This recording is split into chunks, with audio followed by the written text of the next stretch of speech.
I am going to use the microphone right now because I can read this to you from over here. You can hear me. That's okay. If you want. Okay.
Good morning. Welcome to the shop.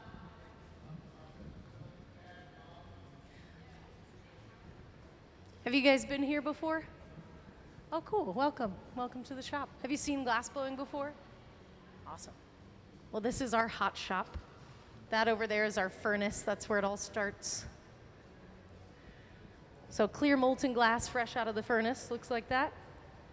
Our lead artist or our gaffer today visiting for his residency right now. His name is Sam Drumgoole. He's the one standing right there. He's making sculptures for his residency, blown sculptures and solid sculptures. And we really just got started. So he's making some nooses right now. It's all about his artist statement I can read to you.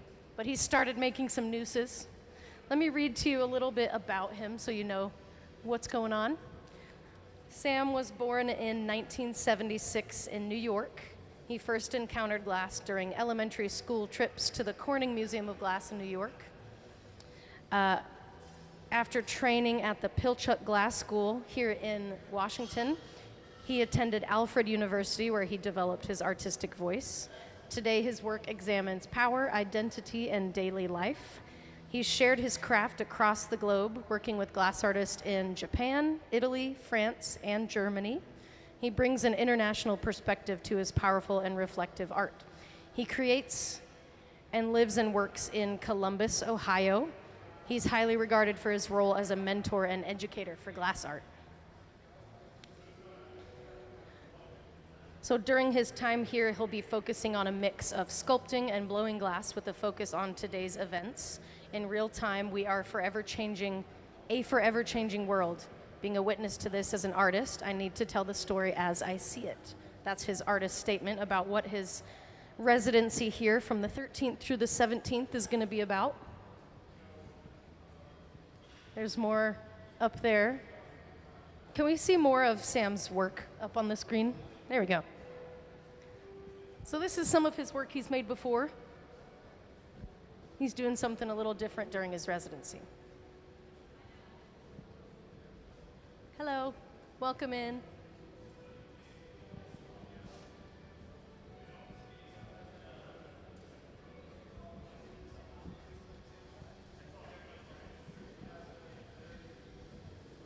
A big group.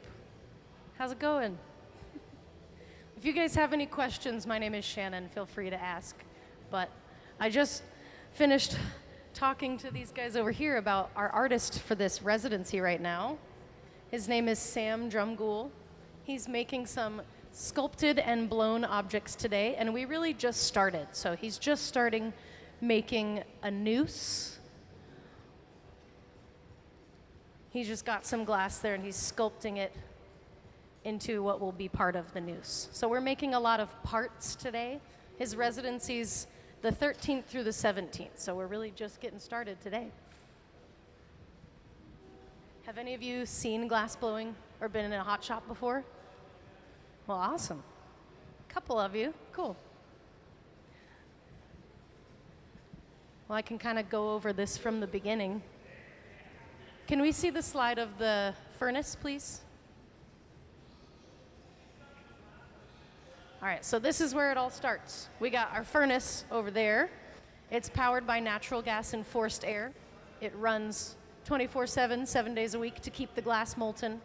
And it holds about 1,000 pounds of glass when it's full. And that's all clear glass in there.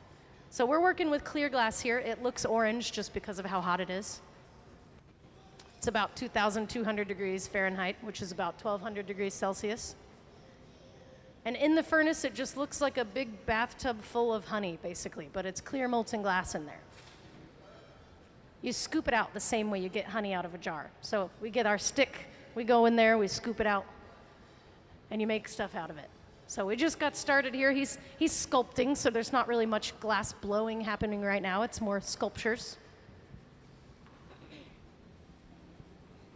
But you can see the glass is hot. It's moving around.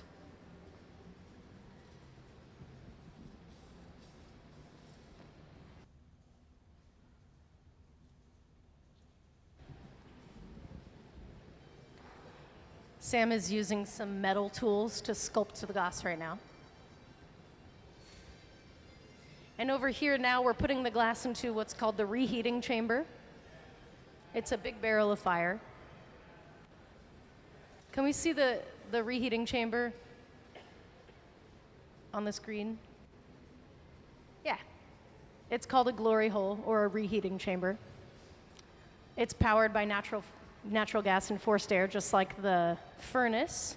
It's used to reheat the glass. So when the glass starts to get cold, it gets stiff. You have to reheat it so it continues to be malleable and workable. If you pay attention to whenever they put the glass in the glory hole, it's because it's starting to get stiff. So they bring it out here and they work on it till it gets too cold, and then you put it back in the reheating chamber and get it hot again. But its temperature is kept around 2,300 degrees Fahrenheit, so a little bit hotter than the furnace. And that's just so we can reheat the glass when it starts to get cold.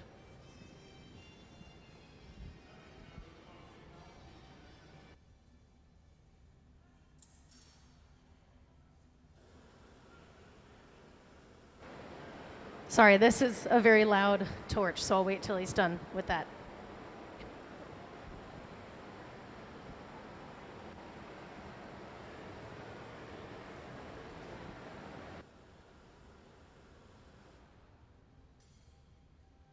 So the question was how you get color in glass.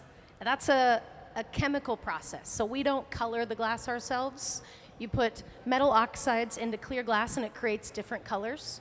So if you wanted a cobalt blue glass, as a chemist, you'd mix cobalt oxide into clear glass. We buy the color from the store in rods like this. So this is orange glass. This is just a bar of solid glass.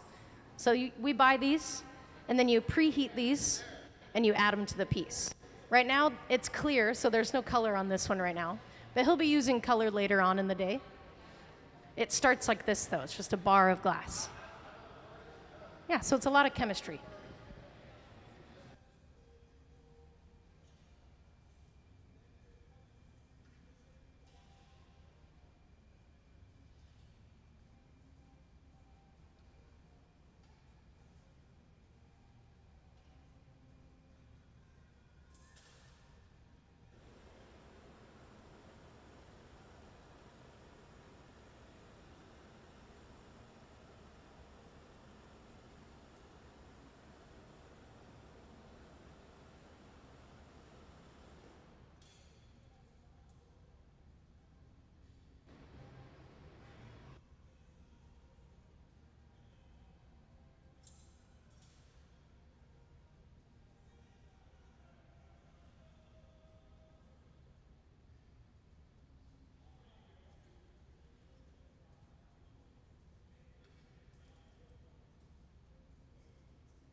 With this piece he's working on right now, he cut the glass into different strands and then twisted them so it gives it that texture that looks like a rope.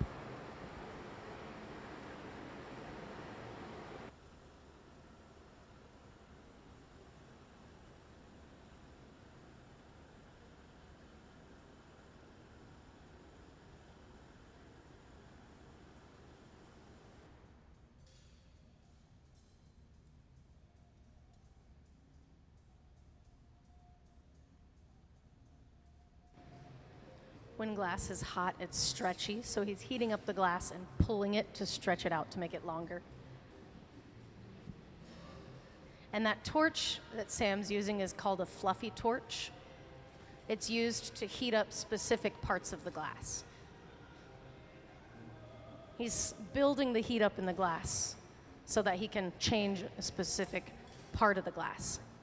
You can see where he's focusing that heat is moving more.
So the artist today's name is Sam Drumgoole, for those of you that just joined us.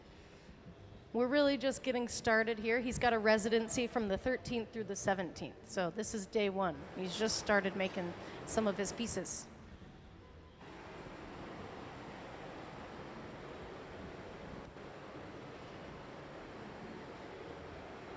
So we're taking this long piece of glass and wrapping it around this rod.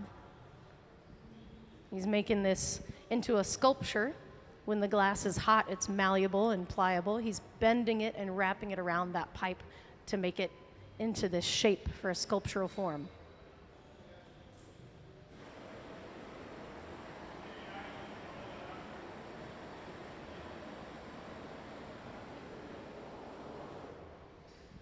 As glass gets colder, it gets stiffer, so we're using that torch to heat it up more so he can continue to shape it. The torch is really loud, though, so I won't try to talk over it when he uses it.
So for those of you that joined us recently, I can tell you a little bit more about our artist during his residency. Sam Drumgoole. He was born in New York in 1976. First encountered glass during elementary school trips to the Corning Museum of Glass in New York. After training at the Pilchuck Glass School that's located here in Washington, he attended Alfred University, where he fully developed his artistic voice. Today, his work examines power, identity, and daily life. He shared his craft across the globe, working with glass artists in Japan, Italy, France, and Germany, bringing an international perspective to his powerful and reflective art. He currently lives and works in Columbus, Ohio, and he's regarded highly for his role as a mentor and educator for the glass arts. His artist statement for this residency: he was selected as part of the museum's ongoing summer partnership with Pilchuck Glass School. He continues his thoughts and ideas in glass that he started along with his tenure as a Pilchuck Glass gaffer. The gaffer is the lead glass artist. So when he was a gaffer at Pilchuck, he was one of the leading artists that kind of led everybody else there through the artistic process. And right now he's making some work that he hasn't really made a whole lot, so it's a lot of experimental processes right now. So that piece, he was experimenting to see the shape he wanted to make. He didn't like that one, so he tossed it. He's gonna start again and try a different way. A lot of glass blowing is something you learn and figure out through trial and error. So there's a lot of experimenting. So they're gonna try again and do it a little differently. He's working on trying to make a rope because he's sculpting a noose. Part of the work he's making here today is focusing on sculpting and blowing glass that has a focus on today's events in real time.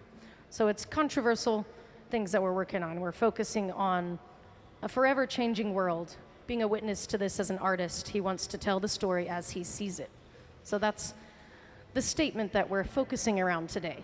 We're making a noose as well as some sculpted and blown trash bags. He has these letters over here.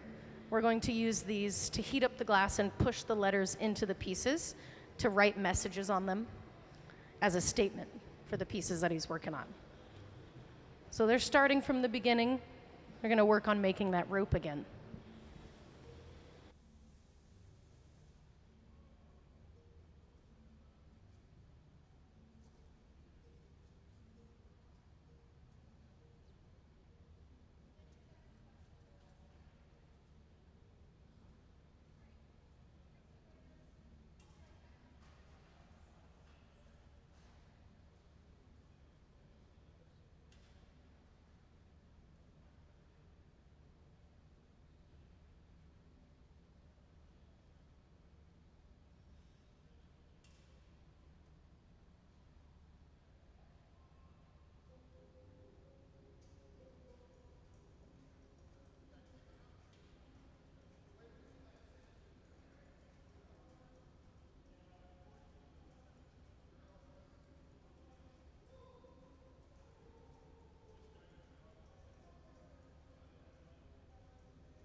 So the place they get the glass out of is just called the furnace.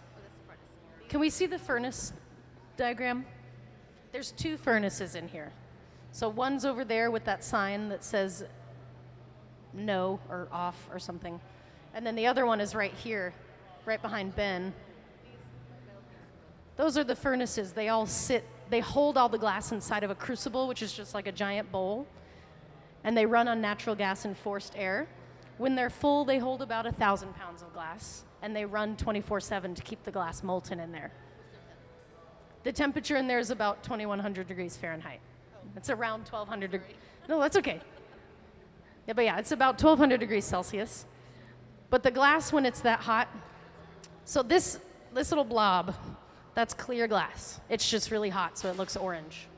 But that's how it all starts. You scoop glass out of the furnace like you would get honey out of a jar. What are you doing over there when it comes out looking great? When they're going over to that corner, that's called a powder box. It has ventilation on it because adding the color in powder form is toxic. So they add it in there where there's a vent. Yeah, so we were adding color when they go over to that box. We just have to do it inside a vented area because the powdered glass has powdered silica and that's dangerous to inhale. So when they go hide in that corner over there, they're adding color in the form of powder. Thank you. Yeah, you can add color in a lot of different forms. So there's powder, there's what's called frit, which is just little chunks of glass, and then there's bar. Let me grab one, I'll show you. So this is just a solid bar of orange glass. If you took this and you ground it up into a bunch of little pieces, that's what's called frit, F-R-I-T. Or you can grind it up all the way into a powder. And those are just different forms to add the color to the glass. They used powder on this one. So this is black, I think.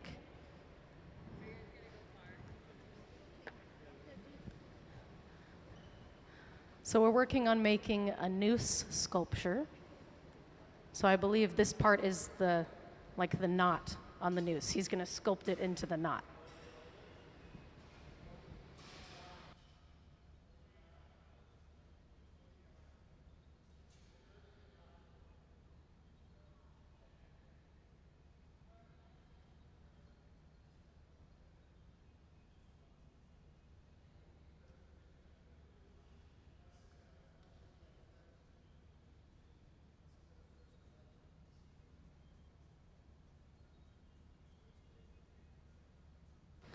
Right now, Sam is using one of the tools called a marver, M-A-R-V-E-R. He's marvering on the marver. He's rolling the glass on that steel top table, cools it and shapes it. So he's cooling and shaping the outer skin of the glass so that he can prepare it for the sculpting that he's going to do soon. And right now, what he's using is called the reheating chamber or the glory hole. Can we see the glory hole chart up on the screen, please? So that's our glory hole. It's also powered by natural gas and forced air. There's 3 of them in here. So there's 2 furnaces and 3 glory holes in this studio. We're using the middle glory hole right now. Its temperature is kept a little bit hotter than the furnace. As the glass cools, it gets stiffer, and we need it to be hotter so we can really work with it. So once it starts to get stiff, they put it into the glory hole to reheat the glass. If it gets too cold, it breaks. So we also reheat the glass so that it doesn't crack. So those are our 2 main pieces of equipment in the shop, is the glory hole and the furnace. When glass is hot enough, you can cut through it with scissors. So that's what he's doing right now. He's going to start sculpting this. As the glass gets colder, it gets harder to cut. So this is going to take a couple of different times of him cutting it, heating it up, stretching it out, and then wrapping those little pieces around each other to make it look like a rope.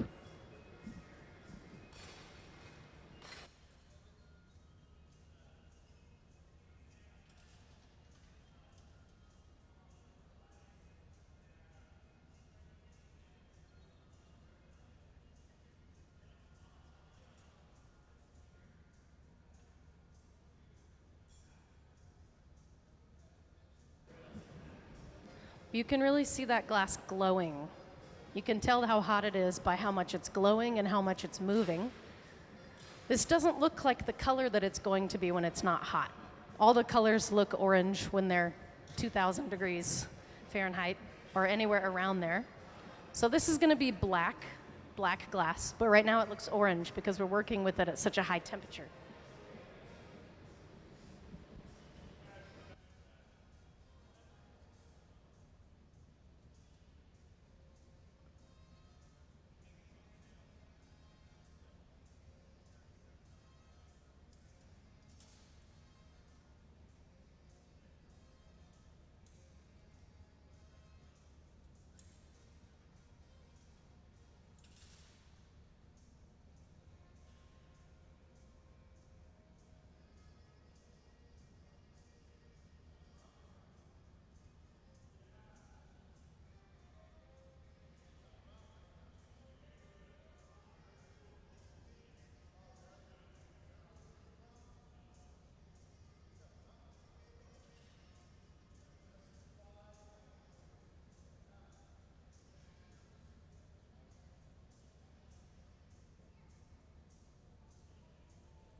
If the glass is clear, you can put it back in the furnace and it'll melt back down. So some of that clear glass will get recycled and remelted. If it has color in it, you can't put it in the furnace though. So that's why they started with clear, to kind of experiment before they started adding color so that they didn't waste a bunch of material. So all the glass over there that's clear gets put back in the furnace, but the glass color gets thrown out. Yeah.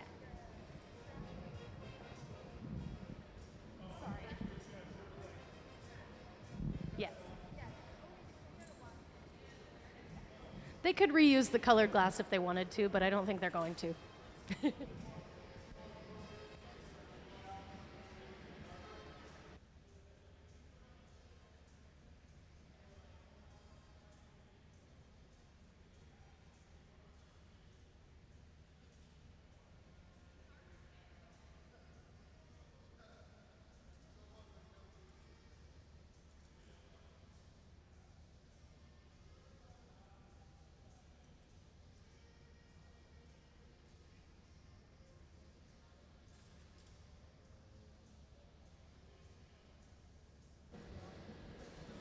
Here right now, Sam is stretching those pieces out because we're eventually going to twist them up and stretch them out more. He's trying to make these pieces look like a rope. So he's created the threads. We're going to twist them around and then stretch them to look like a rope. So that's what he's working on right now. It's kind of it's a slow process because the working window with the glass is not very long. When you sit down, you see when he sits down, he works on the glass, and when he stands up to go back into the fire, that means it's too cold now. So it's like a 30-second working window. You kind of go back and forth and do it little by little.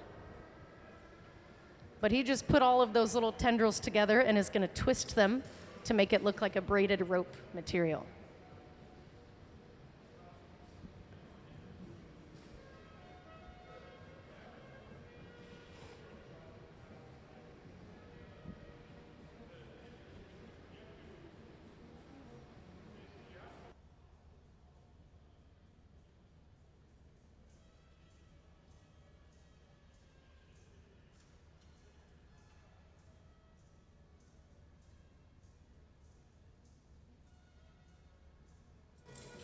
Yeah, here you can see he started to twist them up, so they're starting to look like that braided rope.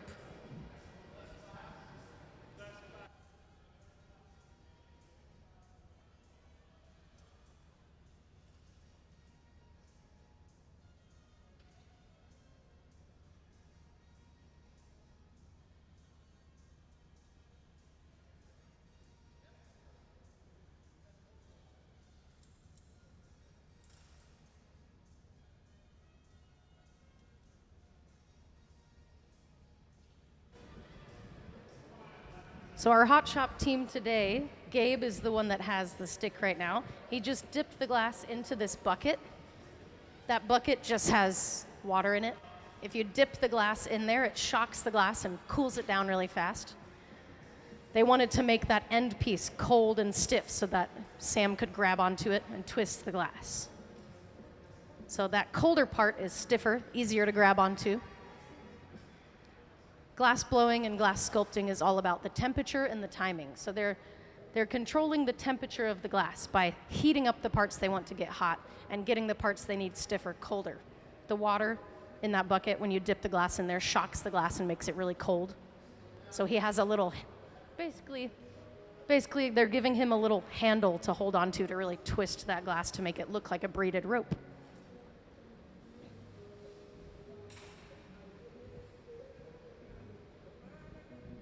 Now you can really see that coming together, starting to look like a rope. He's going to stretch that out a little bit and then wrap it around. This tool that he's been using is called diamond shears. They're not made of diamonds, they're just shaped like a diamond. And they are shears that you can use to cut pieces of the glass off. So he's pulling and stretching the glass and then cutting the end off each time. Slowly, little by little, work in this piece to make it longer and longer.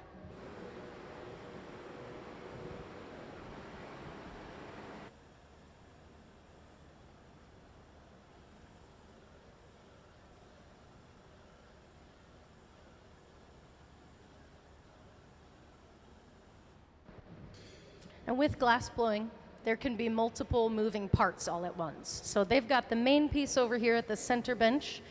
Ben and Sarah just went over to the bench on the left side to start working on another component of the piece.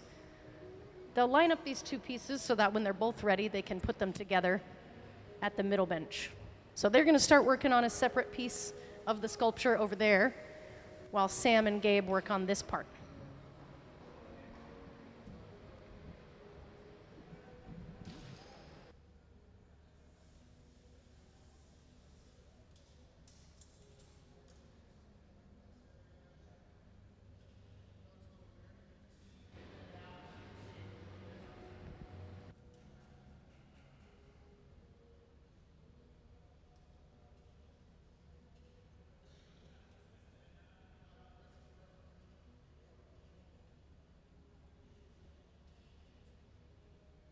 So Sarah just went over there. That is our color booth. The color we get can come in a powder, and the powder can be toxic because it's made of powdered silica. So we have to do it in a ventilated area. So she's over there using our ventilated color box to add color to the piece. When she comes back around, you'll see that that piece has some color on top of it.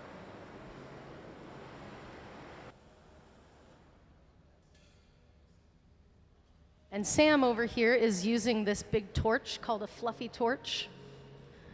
When he's using it, I'll try not to talk over it because it can be really loud. But that torch is used to heat up specific parts of the glass. He wants to stretch part of the glass that's not quite getting hot enough, so he's adding extra heat to that spot so that it's easier to pull and stretch and make that rope all the same length.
Could we show some of Sam's past work up on the screen, please? So we got some pictures up on the screen to show you kind of some of the things that Sam has done, some of the things he's worked on and made. He's focusing on a lot of current events in this residency. He'll be here the 13th through the 17th making his work. So he's really just getting started today. We've also got his Instagram up there for anyone that likes to see some more of his work on his Instagram. But those are some pieces he's made before.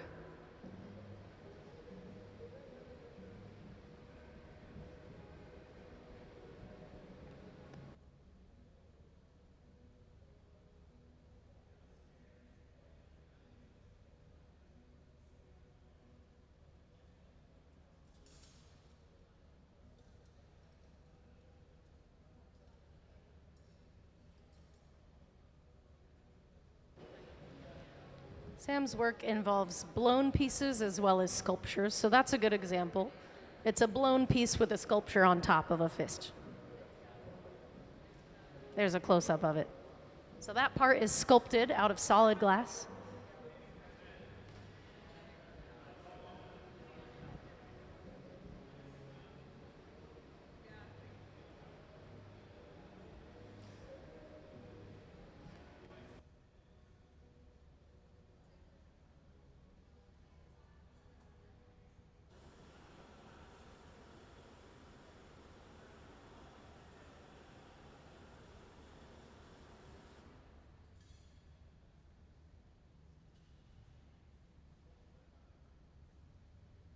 So here he's started to twist that braid or that rope up to make it look more like a rope.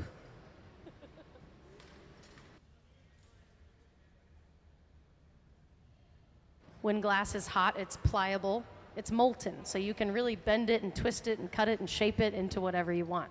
So he's getting it hot and twisting all of that up to make it look kind of like a knot, like the braided knot of a rope. And that's going to be part of a sculpture he's working on to make a noose. So this is the braided knot part of the noose.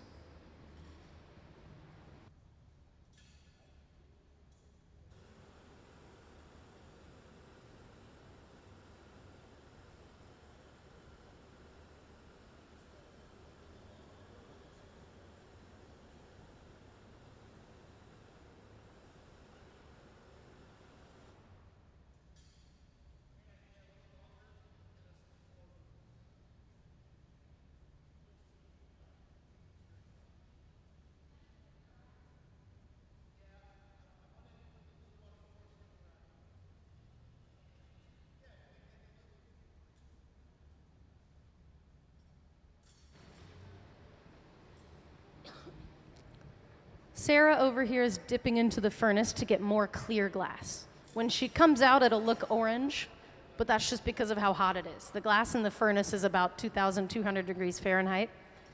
So clear glass looks like this, fresh out of the furnace, because it's molten hot, moving clear glass. We added a layer of clear to the top of the piece that they're working on right now, and now she's just getting the excess clear off. She doesn't need all that. So we're going to put that into a bucket over here, and that clear glass can get put back into the furnace. It'll melt back down, and we can use it later.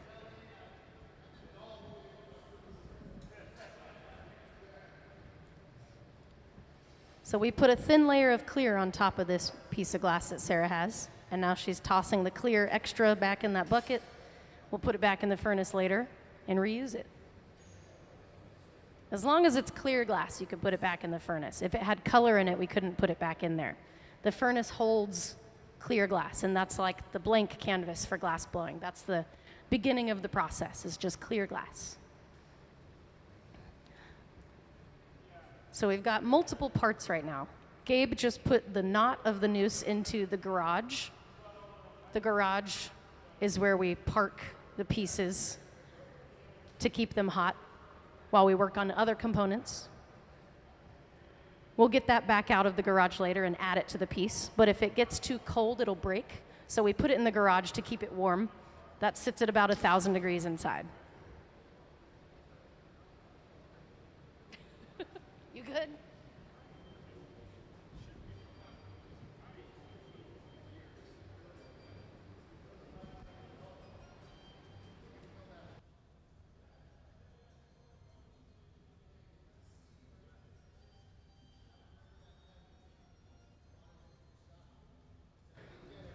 This piece that Sam has right now, we're gonna do the same thing as we did to that other one. He's gonna cut it into pieces and then braid it like a rope.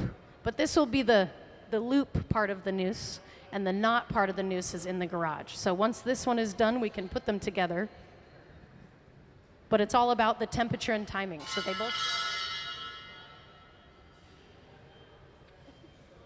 they both got to be the right temperature and the shape that we want before we put them together. And then we can kind of fine tune it as we go once they're both put together.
Right now we're working on turning this into what looks like a braided rope.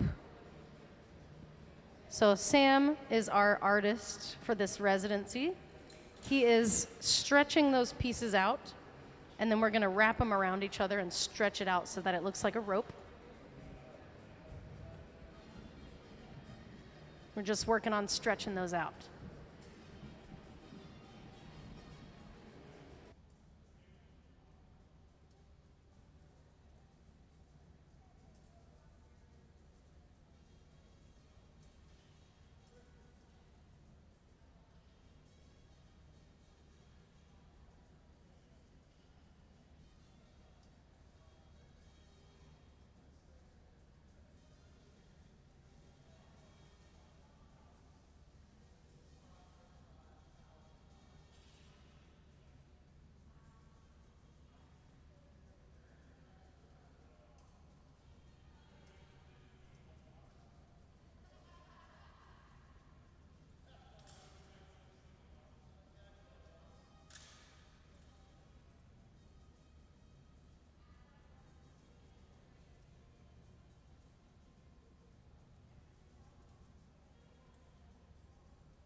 So we're working on stretching those pieces out, but you can see when we heat them up, they get really moving around a lot. So we're doing it a little bit at a time. If they get too hot, they get too floppy and out of control. So we're heating them up just enough that you can pull it out a little bit, and he's doing that a little bit at a time until they're long enough for where he wants. I think he's going to stretch them out a little bit more. You can see they're really moving, so if they're too hot, then you won't be able to control them.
So for those of you that just joined us, I'll kind of give you an overview of what's going on. Our artist right here's name is Sam Drumgoole, and for his residency, he's working on a mix of sculpted and blown glass today, kind of focusing on current events happening in the world. So right now he's making a noose. So he's creating the glass rope that's going to be sculpted into a noose. He's got this blob of glass that he cut into pieces that he's going to twist around to braid into looking like the texture of a rope. We've got part of the rope sitting in this big contraption's called the garage. So part of it is in there, that's keeping it hot, and we're making the other part over here. When both pieces are done, we'll put them together, and then he'll continue working on the sculpture. But I'll tell you a little background about Sam. He was born in 1976 in New York and first encountered glass during elementary school trips to the Corning Museum of Glass. After training at the Pilchuck Glass School here in Washington, he attended Alfred University, where he fully developed his artistic voice. Today, his work examines power, identity, and daily life. That's really loud.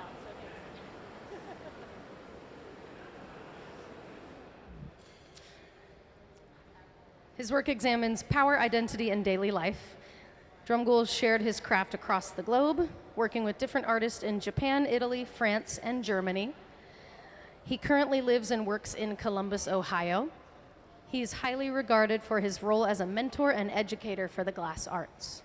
So his artist statement for this residency that he's doing in the shop from today until the 17th, his residency during his time here, he's going to be focusing on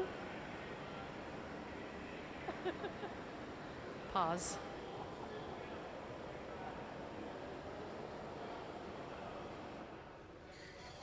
He's going to be focusing on a mix of sculpting and blowing glass with a focus on today's events. In real time, we're in a forever changing world. Being a witness to this as an artist, I need to tell the story as I see it. So he'll be making some pieces today that have to do with what he's discussing about real events happening in the world. So he's just started today. He's making a noose first. He's got a couple other ideas he wants to get into, but we just started. So first piece is a noose. It's all black glass, which is a color that you can add to the clear glass. We start with clear glass in our furnace. That's like our blank canvas. So you scoop glass out of the furnace the same way you'd get honey out of a jar with a stick. Clear molten glass looks orange because of how hot it is. It's about 2,200 degrees Fahrenheit. You add the color. The color is in a booth over there, kind of around the corner. The powdered glass is toxic to inhale, so it has to be added to the piece in a ventilated area, which is that box over there. So if you see any of the artists go around that corner, they're using that box to add the color so that they don't inhale the toxic powder. You don't want to inhale powdered silica. That's dangerous. But over here, Sam has twisted up those pieces to start making this look like a rope. You can see that texture of it looks like a braided rope now. And this is all being done in black glass, so it's all going to be black. It looks orange when it's hot, no matter what color it actually is, because the glass looks orange when it's 2,200 degrees. It's glowing and moving. It's malleable and stretchy. You can cut into the glass, stretch it, pull it, twist it. So he's going to start stretching this out to make it look like a rope, and then we'll eventually wrap it around to make it look like a noose.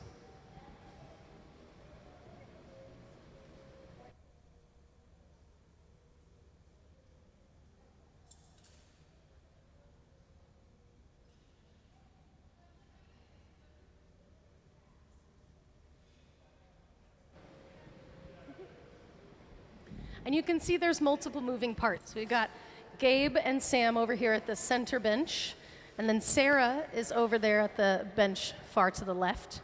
She's getting the next component started while they work on this one. So she's got a little bit of glass. They're going around the corner to start adding some of the color. They're beginning the next part of the rope over on the left side of the studio, while these two, Gabe and Sam, are working on this piece.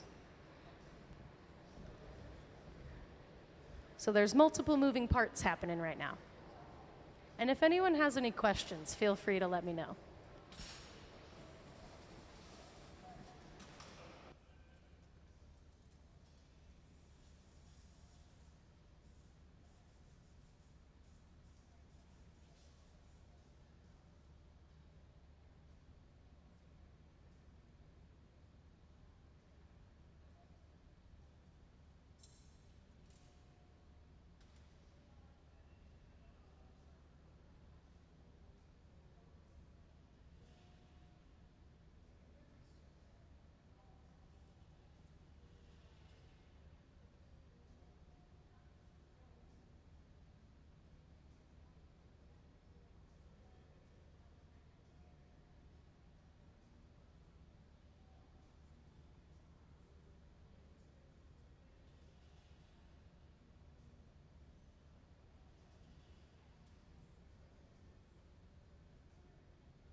Sarah's about to put this bit of glass into our melting furnace to get out a layer of clear on top.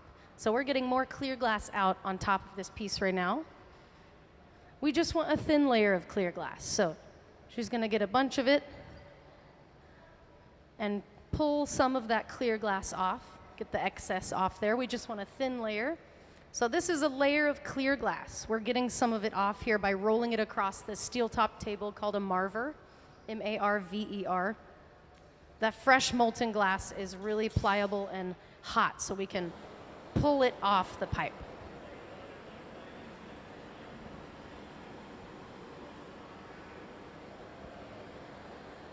Any extra we don't want, she can just cut off with some diamond shears. And now we've got a thin layer of clear glass added to this glass that has black powdered glass added to it. That will be our next piece that Sam will take at the main bench to sculpt and turn into a rope.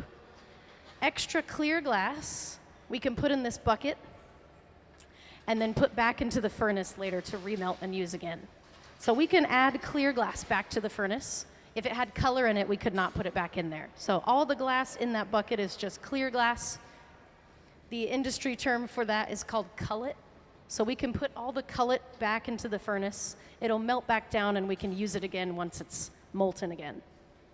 So that furnace stays on 24/7. It'll melt the glass overnight, and then when they come back in tomorrow, they can use it all again.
So right now, Gabe is the one in the black hat.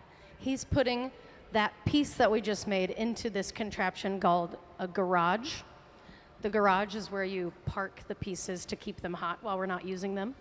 So inside there, it's about 1,000 degrees. And that's a good temperature where the glass will stay hot enough that it doesn't break, but cold enough that it doesn't, or switch those. Hot enough that it's not going to break from getting too cold, but cold enough that it doesn't melt and change shape. Did you have a question?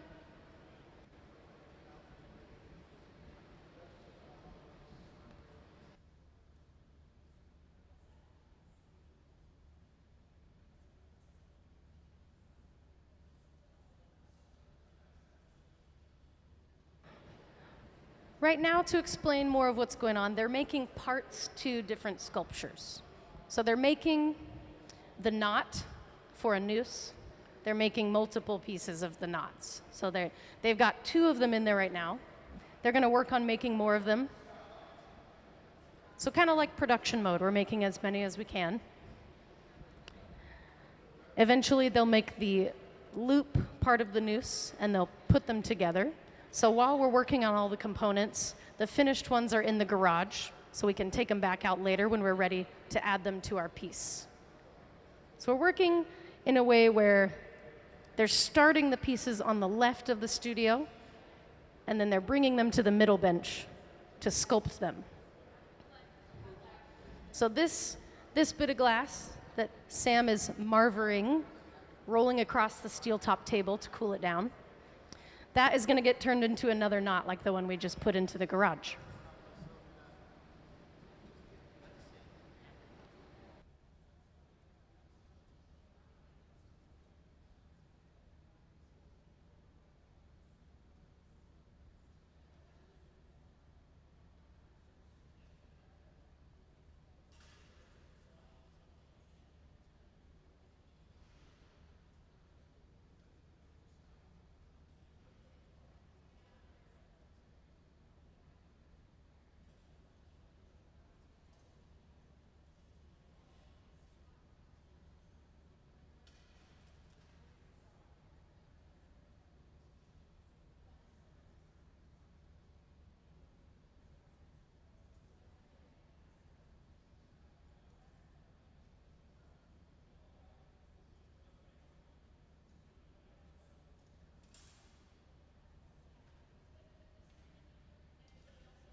All right.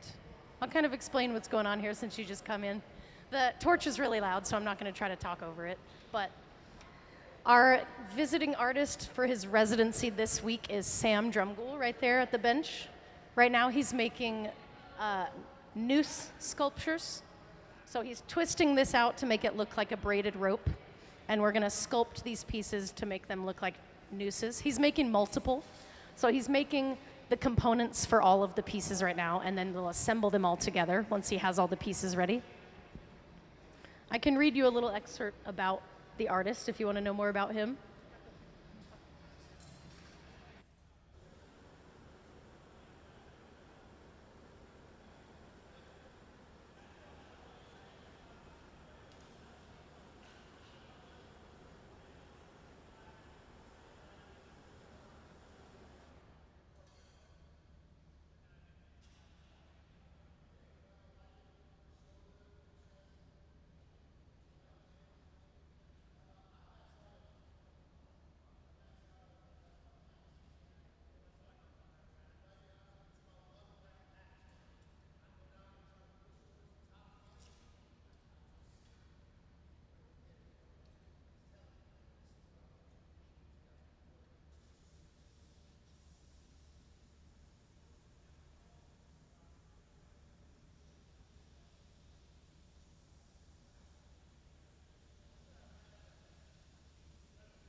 Right now, these two are working on stretching this out. So they cut the glass into pieces, and they kind of twisted it to make it look like a braided rope. And now they're just working on stretching it out. It has to be done little by little, because the hotter the glass gets, the more it's moving around. If it gets too hot, it'll be way too out of control for them to manage it. So they're getting it hot enough that they can stretch it a little bit, and as it gets colder, it gets stiffer. So once it gets too stiff, they'll put it back into that reheating chamber to get it hot again so that they can stretch it some more. Working on it little by little.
Can we show the diagram of the glory hole, please?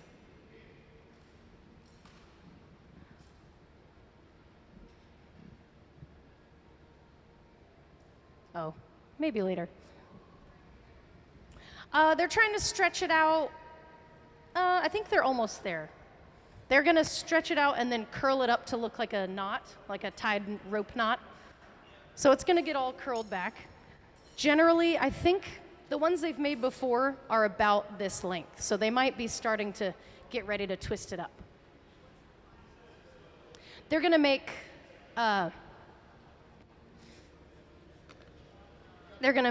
nooses. So this is like a reference photo of the shape they're trying to make. So all the glass they're adding black powder to, so there'll be black rope noose sculptures. So they're working on the knot part right now. So they stretched this out, and now he's twisting it up to look like this part. Yeah. He's making a bunch of them, so he's kind of making all of the knots right now, and all the other ones are in the garage, that big silver box. And then once they have a bunch of those, then they'll start making the loop part, and then they'll put them all together.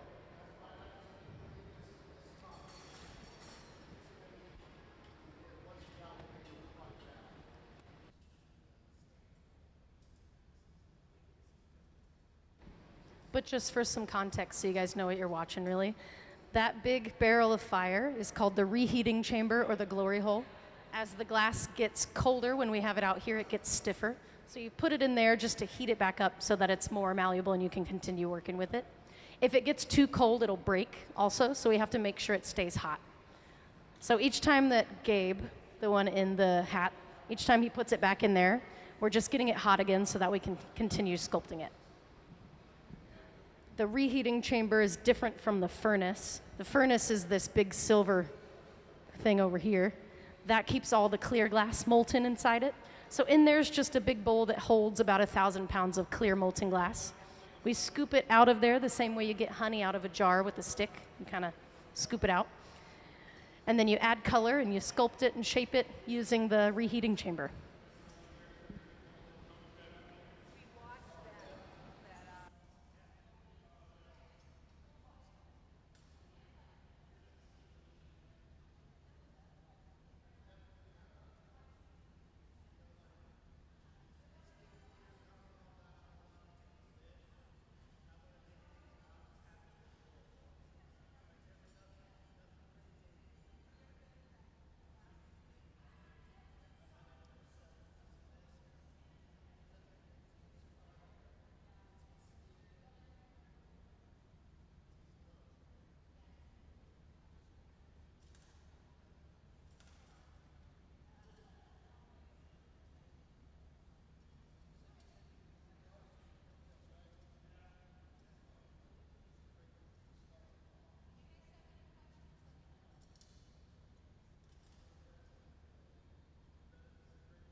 So this part is cool. Sarah's going to scoop out some more clear glass on top of the piece she's been working on adding the color.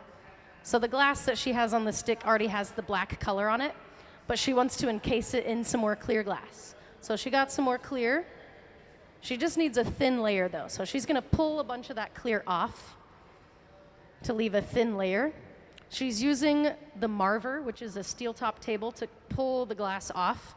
And all that excess glass, she's going to take a pair of shears and cut off. Since it's clear glass, we can put it back in the furnace and reuse it. But if it has any color in it, we can't put it back in the furnace. The furnace is full of clear glass, which is like the blank canvas. So we can take all that extra glass, we'll put it into this bucket over here. The broken up glass in the bucket, the industry term for it is called cullet. So we can put all the cullet back into the furnace at the end of the day. It'll melt overnight, and then tomorrow we'll have more glass in the furnace. Those furnaces stay on 24/7 all the time because they keep the glass molten and they melt the glass when we add more. What's the temp? The temperature in the furnace is around 2,200 degrees Fahrenheit. It's like 1,200 degrees Celsius. But it's like a giant bathtub full of honey inside there, or full of glass in there. You scoop it out the same way you get honey out of a jar. You put the stick in there and you scoop it out.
Hello, welcome to the Hot Shop.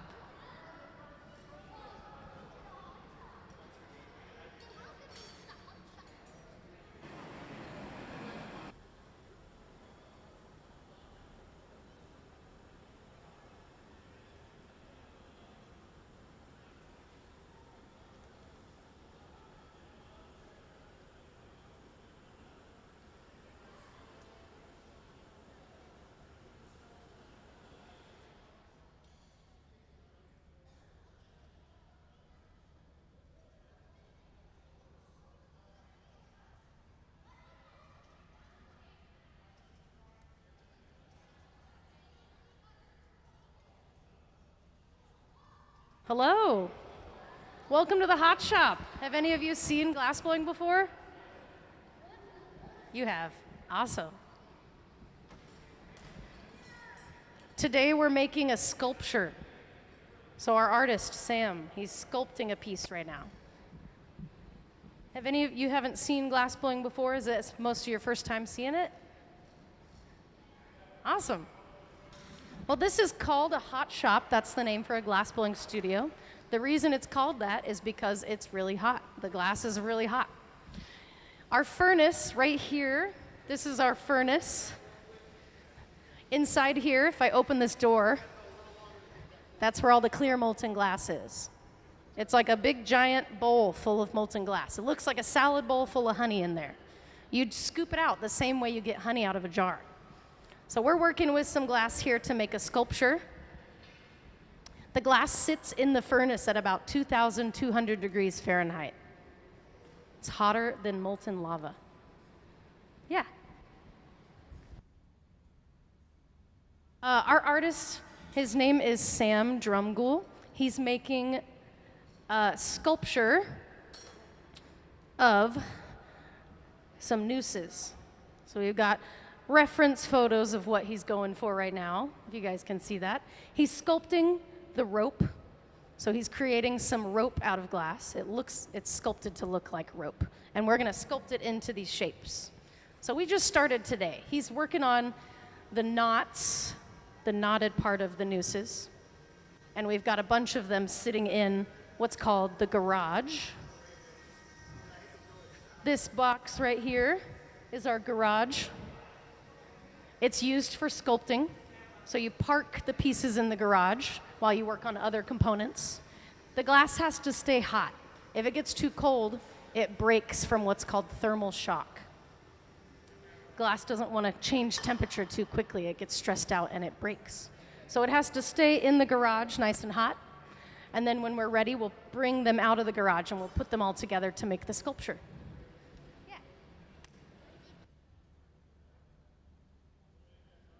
To melt the glass, it's in the furnace that runs on natural gas and forced air. So that just blows the heat into the furnace that gets the glass really hot.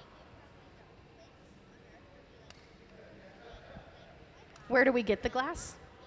Yeah, glass is made of soda ash, silica, and limestone, which are all things that you can find in the earth. People mine the earth for those materials. You crush them up into a powder, and you put them in the furnace. You turn up the temperature, and the heat creates the glass. So it melts those things together to make glass. It's mostly silica, which is found in sand.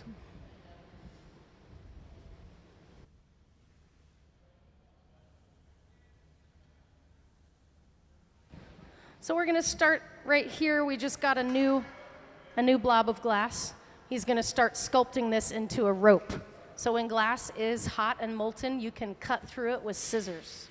He's gonna take some scissors and cut into the glass to make little strings, and then he'll twist those strings up to make it look like the texture of a braided rope. What Sam's doing right now is rolling the glass across a steel top table called the Marver, M-A-R-V-E-R. That shapes and cools the glass. So rolling it across there. The reason we use that is because the glass is really hot. You can't touch it with your hands. We use that table to shape it up a little bit. And this hole that he's got the glass in right now, that's the reheating chamber. As glass gets colder, it gets stiffer, so we have to reheat it in the reheating chamber. The furnace holds all the molten clear glass. But once we add color to the glass and we start shaping it and making stuff out of it, we reheat it in that reheating chamber. That's just a big barrel of fire that's about the same temperature, 2,200 degrees Fahrenheit. You can see Sam is cutting through hot glass with scissors right now. When glass is hot, the consistency of it is a lot like honey or taffy. It's stretchy, it's moving around. You can twist it, cut it, pull it, stretch it, whatever you want to do to it, really, as long as it's hot enough. As it gets colder, it gets stiffer and harder to work with. So that's when you know you need to heat it back up again.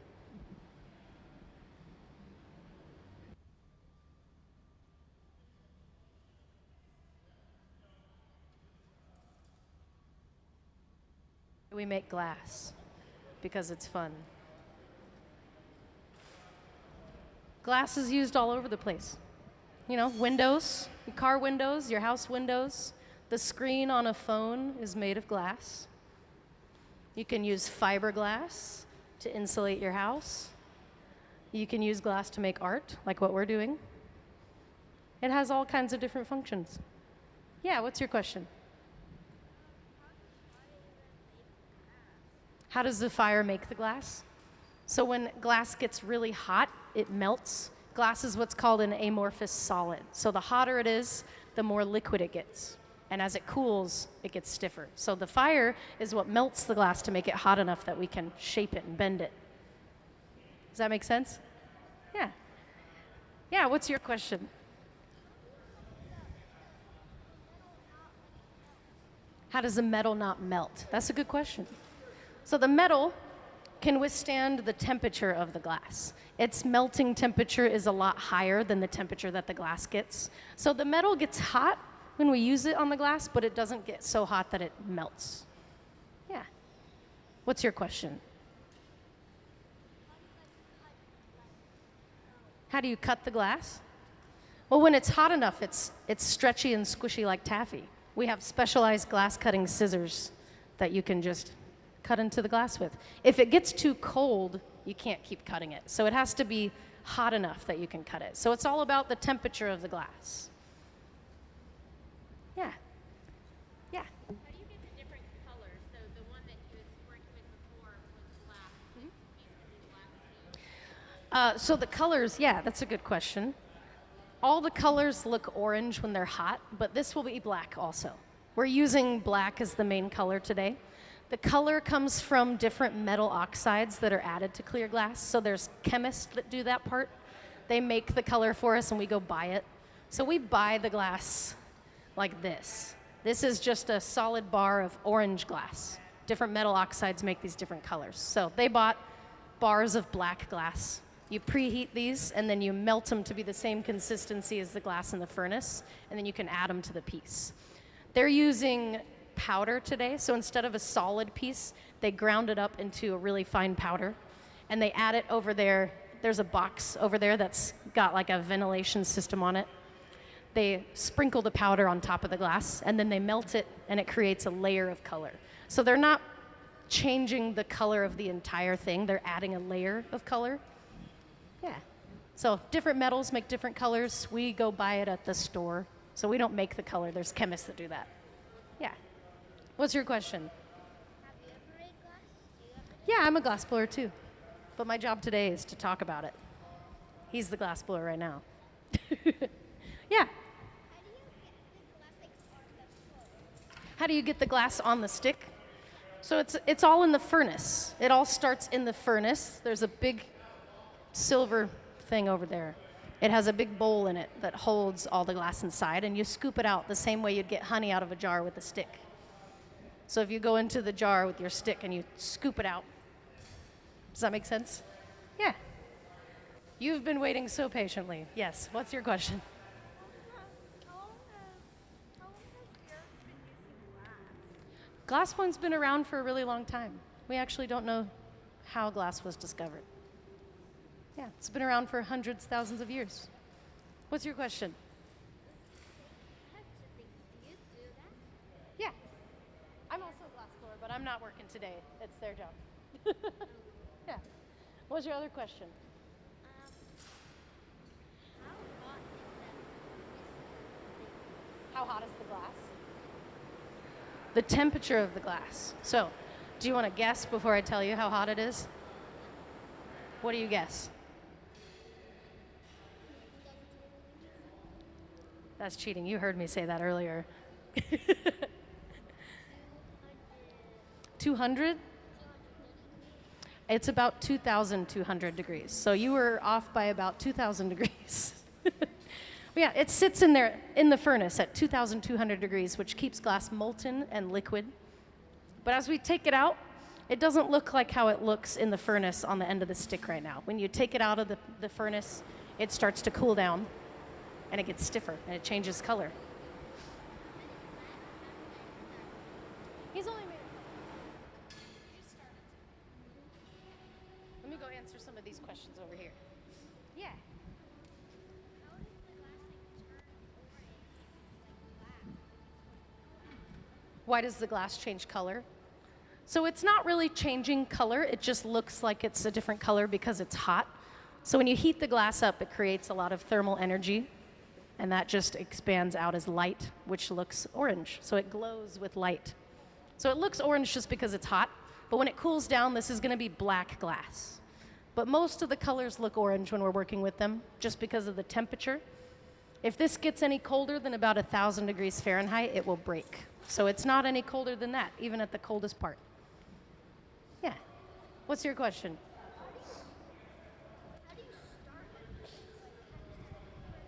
How do we start? All of it is run on natural gas and forced air. So there's mechanical things happening behind that wall that keep it going. What's what?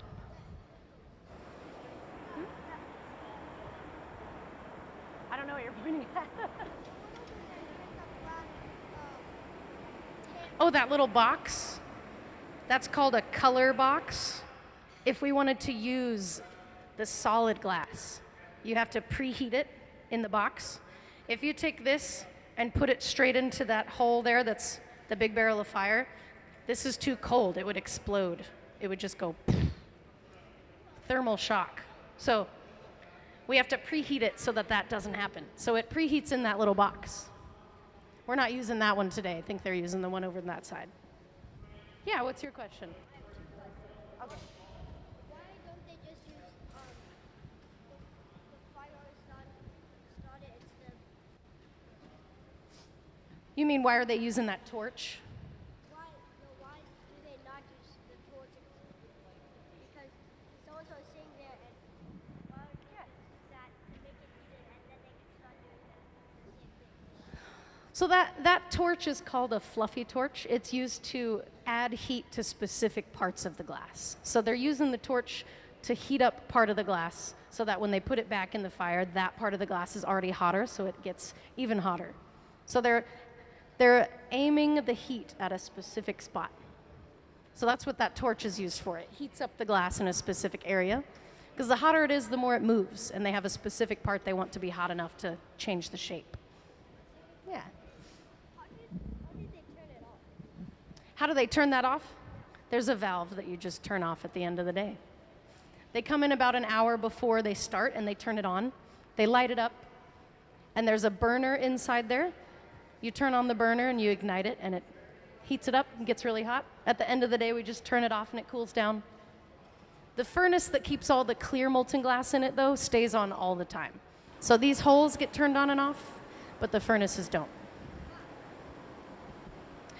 The reason for that is because we need the molten glass to stay molten. If it gets turned off, the glass gets cold, and then we can't use it the next day. Yeah. What makes the furnace where you heat the molten glass? What makes it hot? So that has a burner in it. The reheating chamber has a burner that has fire that's just blowing into it. And it's blowing in there at an angle, so the fire is circulating inside there to keep it hot. That one gets turned off at the end of the day, yeah. The furnace never gets turned off, yeah. What was your question?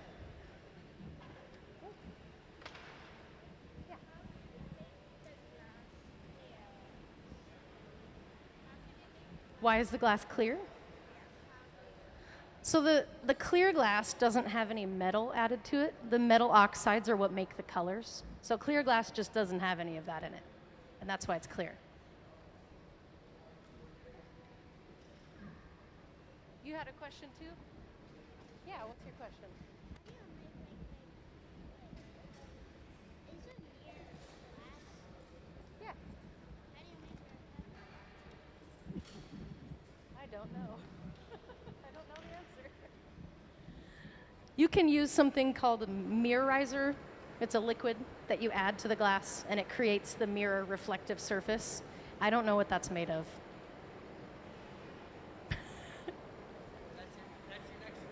Yeah. You can probably Google that. We can figure it out. I don't know that one.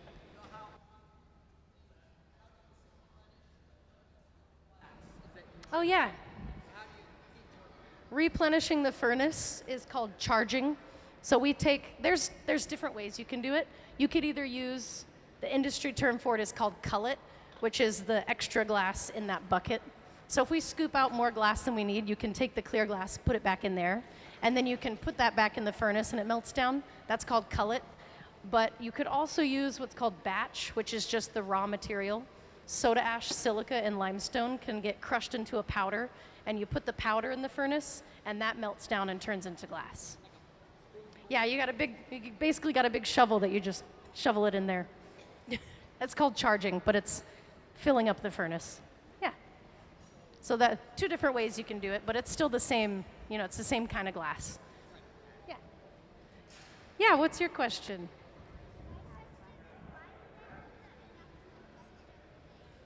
Why do they what? The little blue bucket, that's just full of water. So if you dunk the glass in the water, it cools it down and shocks it and makes it really solid. So when they want to stretch the glass out, they'll dip the end of it into the water so that they have something to grab onto to pull the glass and stretch it. Does that answer your question? Okay.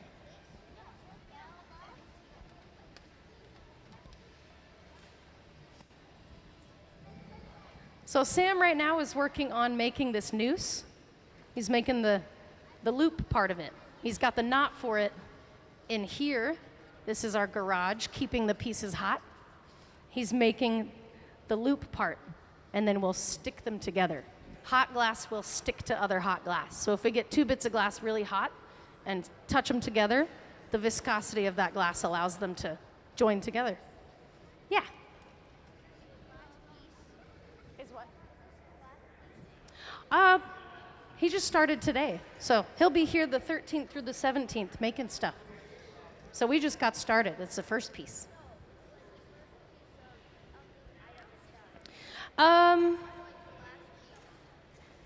This won't be the last piece of it. He's making multiple. So this is just part of the entire thing. He's making one of the pieces now. He'll do the same thing a couple more times. Yeah, what's your question?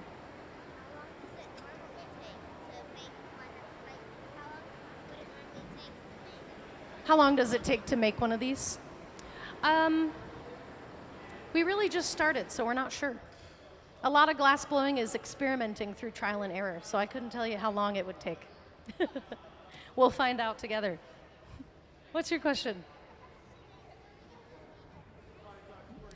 He'll probably finish this today, but we won't get to see the final piece until later.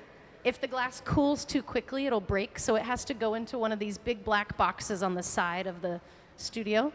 Those are called annealers. Glass has to cool down slowly, and that process is called annealing. So the annealers will put the pieces into the annealers, and they'll cool down inside there slowly over a couple days. So we'll be able to take it out in a couple days, and it'll be cold enough to hold. But we have to put it in there when it's about 1,000 degrees. So you'll see the finished piece, but then we have to put it in the box. Yeah. What was your question? Okay.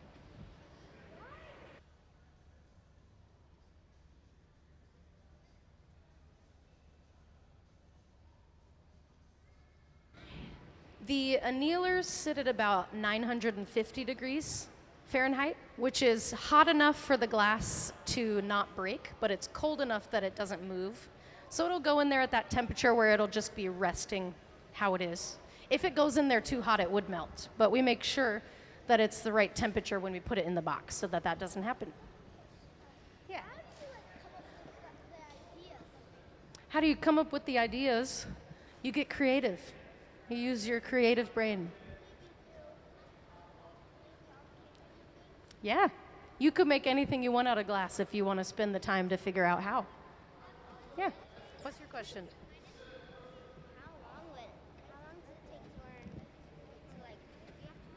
How long does it take to learn? There's multiple different avenues you can take to become a glass artist, but it's kind of like learning to play an instrument. You got to practice every day, and you get better the more you practice. Sam's been doing it for a long time, so he's had a lot of practice. Yeah, it's like learning to play an instrument. I don't know if you play an instrument or anything. Well, yeah. So you have to practice blowing glass the same way you practice playing piano. You got to do it a lot every day, all the time. Yeah. How do you make like small figures of like glass? Like your earrings? Those are cute. So to make smaller things, it's a different process of glass working. You use a torch that's just sitting in front of you, and you melt the glass in the torch. So it's a different process. We're making really large scale things. If you were making a small scale thing, you would use a torch instead of a big giant hole. Yeah, what's your question? Are we in the cone from outside? Are you what? In the cone? Oh yeah, we're inside the cone. That's the top. How are you guys so safe with them? So they're safe down here because they're all professionals. When you're a new glass blower, you have a teacher that makes sure that you stay safe. But once you get better at it, you kind of learn what's hot, what not to touch. You can learn to do it multiple different ways. You could take a class, you could just do it for fun, you could go to school for it and get a degree. You could get a job at a factory and just get paid to learn how to blow glass. Yeah, the glass does look like honey. It's moving around. What's your question? These are for our artist Sam is going to make some blown sculptures, and then he's going to stamp these into it to create like statements and words. He just started today, so he's got to make the things to stamp them into first. But he's got each letter of the alphabet, uppercase and lowercase. He's going to write messages into some of the pieces he makes with them.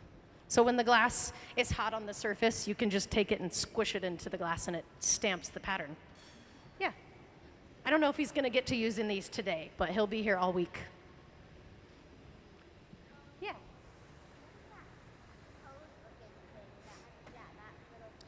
That little torch he's using is called a hot torch. It's about 4,000 degrees Fahrenheit. And he can use that to heat up specific parts of the glass that he wants to put a texture on or change the shape or sculpt. With sculpting, you use a lot of the torches. So that's just a torch.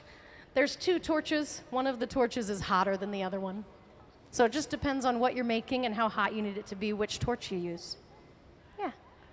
Yeah. I have one question about you. Have you ever burned yourself while using something? Yes. It's kind of like working in the kitchen. There's hot and sharp stuff. You're going to poke yourself on accident, but yeah. It's inherently a dangerous thing to do, so you do it carefully. But yeah, it's really hot stuff. You might accidentally touch it, but then you put burn cream on. Yeah. What's your question?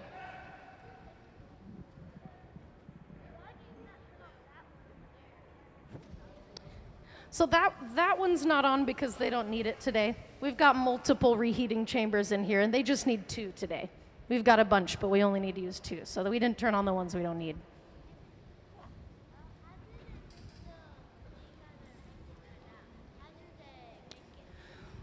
So they've been sculpting the glass. You can stretch it, pull it, and cut it, and twist it, and do all kinds of stuff to it. So they've been sculpting this to make a little noose.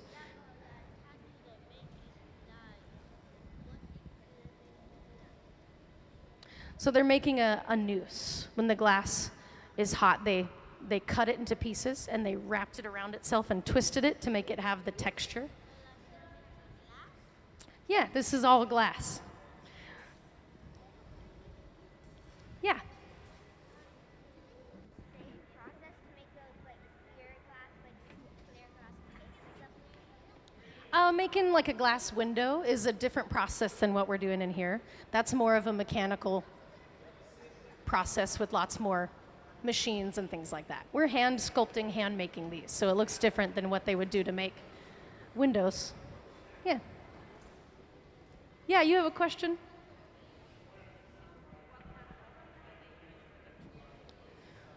What do they use to make the big ones? They use the same reheating chambers. They have layers of doors on them. You can see one of the doors is open, but there's layers of them they can open to make that opening bigger. We have a extra large one that's not being used right now, but that opens to be like a couple feet in diameter. Yeah.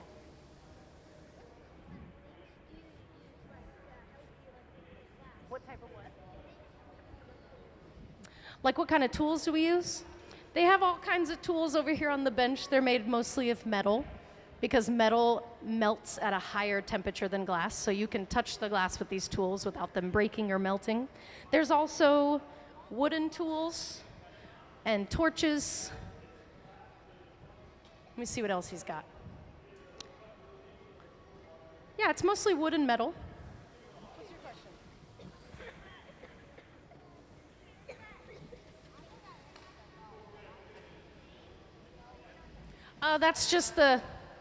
That's just the metal rod. Yeah. We have to have a long metal rod because the glass is so hot, we have to have it at the end of the stick. And then when we get glass out of the furnace, you dip the stick in there and you rotate it, scoop the glass out. So it's got to be long enough that you can hold it without your hands being really close to the glass. Yeah. What's your question?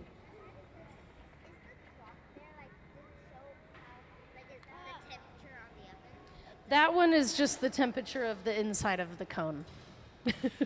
Yeah. There's computers, machines in the back behind all of this that show the temperature of the machines. Oh yeah, he just finished one of the pieces. Let's clap it up. Nice. But he put the piece into the annealing oven because the glass has to cool down slowly. If it cools down too fast, it breaks. So it's going to cool slowly inside that box. I think that one will be in there 2 or 3 days. What's your question? Oh, okay. Cool. You had a question over here. Yeah.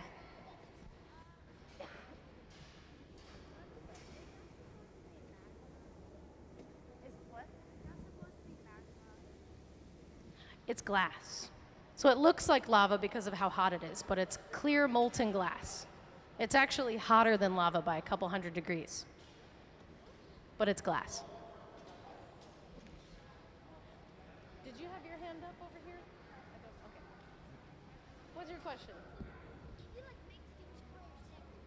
What school are you guys from?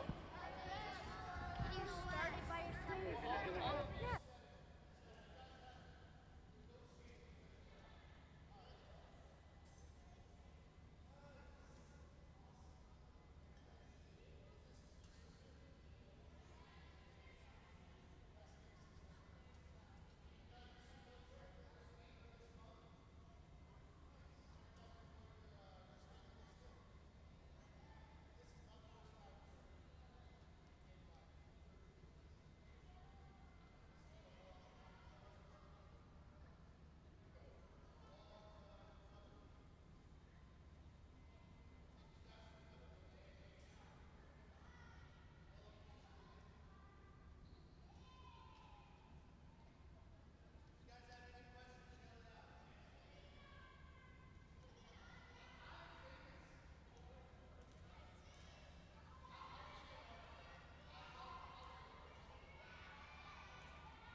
They were asking you how long you've been blowing glass.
All right, go have fun. I hope that was fun for you guys to see. You're fun.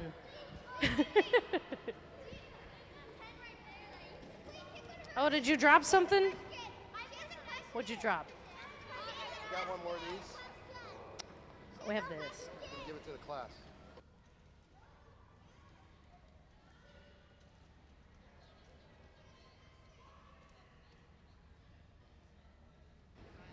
All right, you guys are gonna get a signed autograph from Sam. It's for the whole class. You gotta share.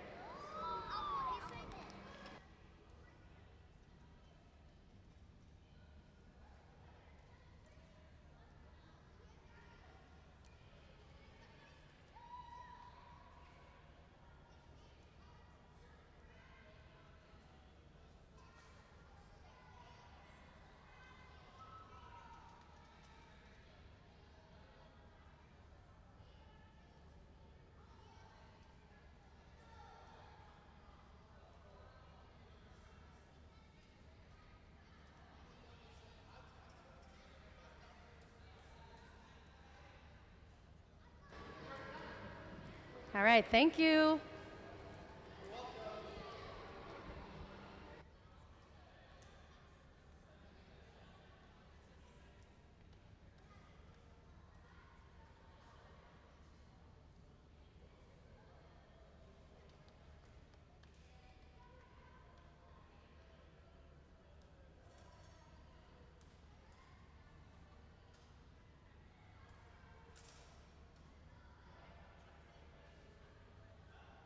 Yeah.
For those of you that just joined us, I'm Shannon. If you have any questions, just let me know.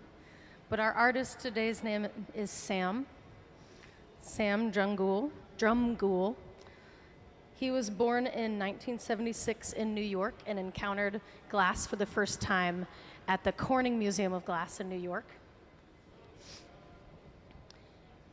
He trained at Pilchuck Glass School that's here in Washington, and then went to Alfred University where he fully developed his artistic voice. He's here this week, May 13th through 17th, for his residency. His work examines power, identity, and daily life. He's shared his craft across the globe, working with glass artists in Japan, Italy, France, and Germany. For his artist statement, he said, "During my time at the museum, I'm going to be focused on a mix of sculpting and blowing glass with a focus on today's events. In real time, we are in a forever changing world. Being a witness to this as an artist, I need to tell the story as I see it." So today we're working on sculptures of nooses. So he's got glass that he's cutting into pieces to twist to look like a braided rope so that he can create sculptures that look like nooses. He's making just a bunch of these today. So he's got a couple that he's finished, and now he's started to make another one here. So he's cut through the glass with scissors to create these like fingers. He's gonna stretch those out and twist them to sculpt what looks like a braided rope.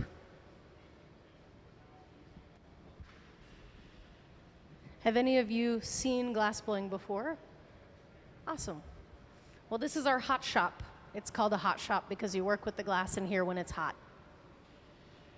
The glass starts in our furnace. Can we see the furnace diagram, please, on the screen? So this is where it all starts. We've got all of our glass inside a furnace. Ours is over there. It's powered by natural gas and forced air. The glass inside is about 2,100 degrees Fahrenheit. And it sits in a big giant bowl called a crucible. Ours holds about 1,000 pounds of glass. That's like a giant bathtub full of glass. So we scoop it out of there the same way you get honey out of a jar with a stick. You put it inside and you rotate it around and scoop it out. Yeah, that's a good visual right there. So you scoop it out the same way you'd get honey. And its viscosity is a lot like warm honey. As it cools, it gets stiffer and gooier. But the hotter it is, the more malleable it is, the more you can shape and blow and twist and pull and cut the glass. We also have a separate machine up here as well. We've got our melting furnace, and we have our glory hole. The glory hole is also known as the reheating chamber. Can we see the glory hole diagram as well? Perfect. Yeah, it's called the glory hole, but also known as the reheating chamber. It's also powered by natural gas and forced air. It's just a big empty barrel of fire. It's used to reheat the glass. So as we take it out of the furnace, it gets colder and stiffer. You reheat it by putting it inside the glory hole. It has two burners on the side that blow the air and the fire in there, keep it hot. Its temperature is a little bit hotter than the furnace. It's 2,300 degrees Fahrenheit. And that's so we can really reheat the glass. If it gets too hot, the glass gets really, really floppy. So it's kind of a little by little process. You'll see them heating the glass up, bringing it to the bench, shaping it a little bit, and then repeating that process. So right now, we've got all the pieces. He stuck them all back together, and now he's going to twist the glass to make those pieces look like a braided rope. When the glass is hot, you can twist it and make it look kind of like a braid. So we're making a noose. This is going to be part of the sculpture. Usually when you make a sculpture, you make it piece by piece, and then you put all the pieces together. So this is one component. We've got other components sitting in this machine. This is called a garage, and it's keeping all the pieces hot inside there. In the garage, it's about 1,000 degrees, and that's where you park your components until you're ready to put them all together. So all the other pieces we have are resting in there at that temperature. 1,000 degrees is hot enough that the glass is not going to crack or break, but it's cold enough that it's not going to move or change shape. So it's just resting inside there. Once this is done, we can bring one out and add it to the piece.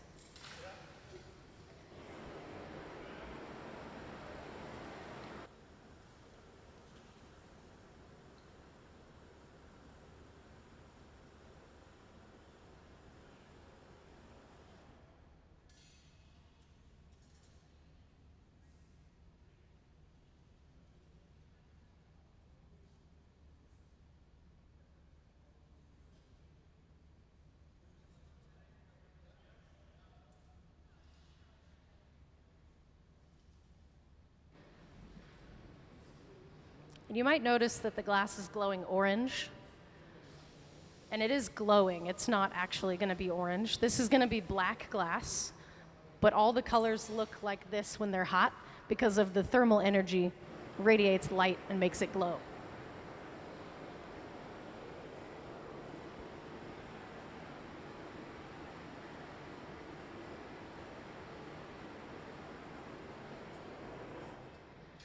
That torch is called a fluffy torch, and it's really loud, so I'm going to not talk whenever they're using it because I don't want to try to yell at you guys. But that torch is used to heat up specific parts of the glass. If you use that and heat the glass up a little bit and then heat it back up in the reheating chamber, that specific spot will be hotter than the rest of it. So he wants to stretch it out in a specific spot. So he preheated that spot and then heated it up extra so that it pulled out more than the other parts. Glass blowing and glass sculpting is all focused around temperature and timing. So they're lining up those two components to make sure the glass does what they want it to do. They're stretching this out to make it look like a long braided rope. And he's going to fold it over itself to make it look like the loop of a noose.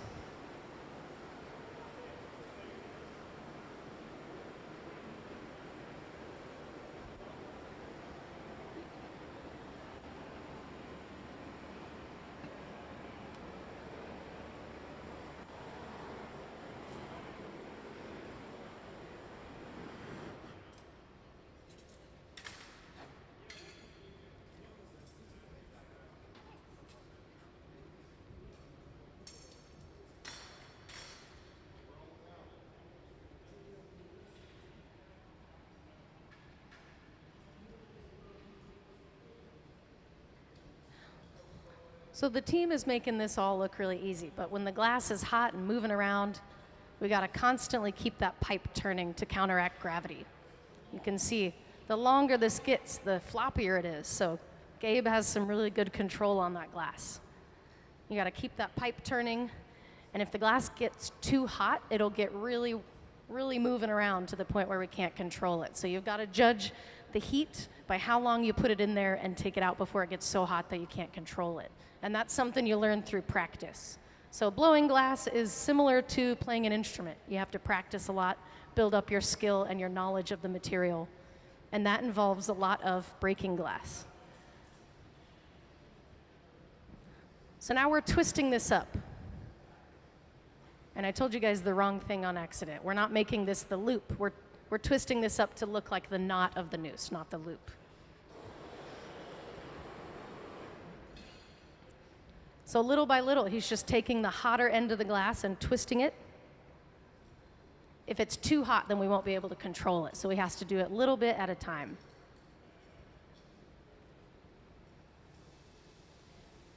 You can even see in real time when we have it out here, it gets colder and stiffer.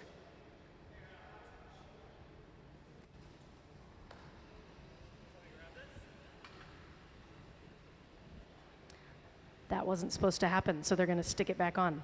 Hot glass sticks to other hot glass, so they're heating those up so that they can stick them back together.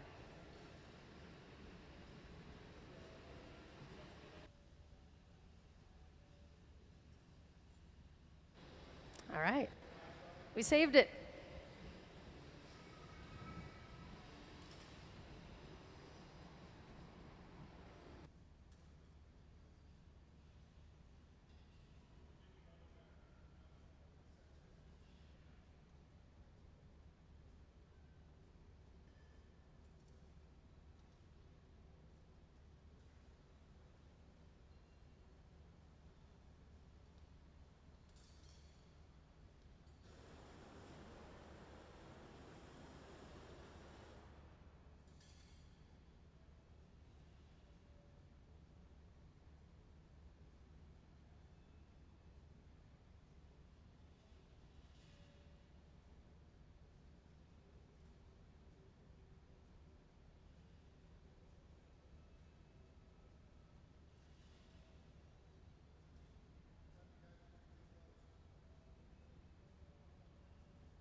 Yeah, so the other components are all resting in the garage. As long as they stay the right temperature, they could stay in there forever.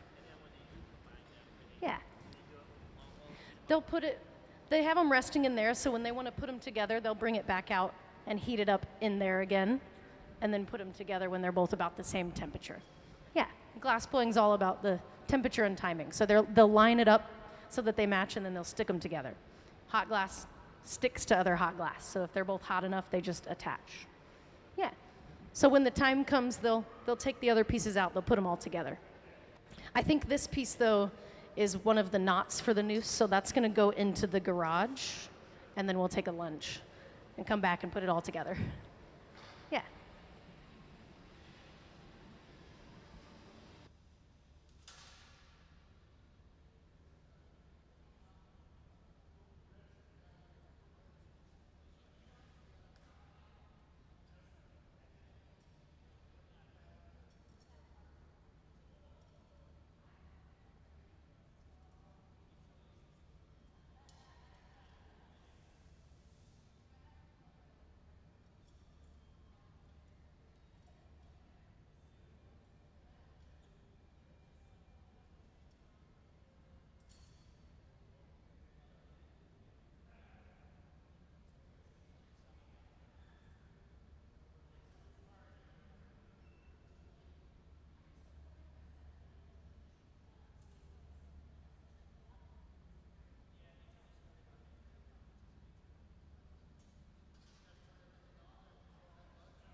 Oh, yeah.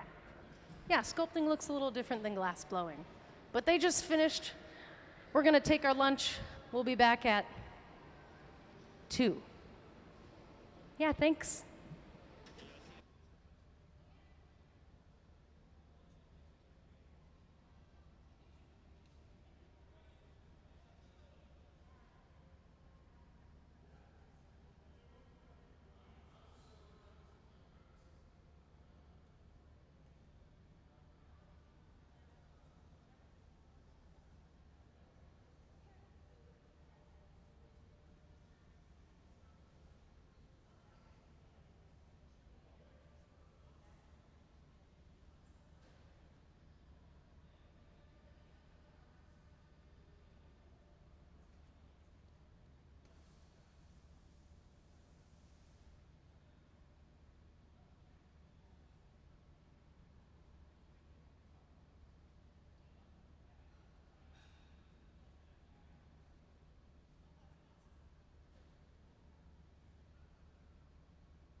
My name is Tarika Waters, and I am originally born in Richmond, Virginia, from the DMV, DC, Maryland, Virginia area. I am making a windshield for my rocket ship. So I have a solo exhibition coming up at the Seattle Art Museum. It opens May 7th, and one of the featured pieces is a giant powder pink colored rocket ship. I've been working on a series of ball barrettes over the years, some various mediums. My recent series, they were all done in glass. So the task here is to create a windshield for this rocket ship that kind of favors and lends to some of the those rounded organic shapes that are heavily featured in the exhibition. These ball barrettes have significant meaning. This rocket ship houses two pairs on either side, and so the windshield will essentially be an amalgamation of spherical elements, similar to like if you would blow bubbles at the end of that wand, where those bubble clusters just kind of come out and just fall alongside the wand, just kind of going for an organic shape. When I found out that I was going to be doing a solo exhibition at SAM, they wanted to give me enough time. I create immersive installations, so that requires a lot of planning and building out and that sort of thing. But when the year was 2025, that meant a lot of things. So I just knew that, hey, we're here in 2025. The exhibition is called Venus is Missing, and it's rooted back in my early childhood days in Richmond, Virginia, and it's focused on a specific time. I'm an 80s baby. I was born right at the height of the 80s, where the times looked a lot different than they do now. Not by much, but that was the onset of a lot of consumerism and just vibrant, saturated colors, a lot of distractions, television, just pop culture all around. For me, I like to draw from these elements that are symbolic of that time, symbolic of my childhood, that are, they are ubiquitous, but because they fit particularly into my narrative, then I can kind of bend and shape what that story looks like specifically for me and people who look like me. And so the ball barrettes have been a really great kind of anchor point in that I'm able to tell various stories with just that one specific object. And thinking about my 6-year-old self sitting on the carpet, we only had 3 channels. We couldn't afford cable. That was fancy. People don't even know what I'm talking about when I talk about cable. But just that space of play and imagination when you're surrounded by a lot of adult things where you just don't understand all of what's happening, why all these things are happening, and you're self-soothing, So with the show at SAM, I'm finally able to budget for a team of folks that can come in and help. When this residency came up, this was like, this is perfect, because I can then have that extension of the series that I was working with at my solo exhibition a couple of years ago that featured those glass ball barrettes at the Museum of Museums, and then kind of keep that story going. I think after SAM, this might put the cap on the ball barrette series. Like, I'm just trying to complete this circle, no pun intended. Everything is, I feel like Sesame Street, brought to you by a circle. Yeah. My name is Corey Pemberton, and I'm from Los Angeles, California. I'm a painter and a glass blower. I dabble in textiles, and I run a nonprofit. This week at the Museum of Glass, I am working to translate some quilt patterns that I've been studying into glass Marini patterns, making some intricate sort of tiles that will eventually adorn the surface of some vessels.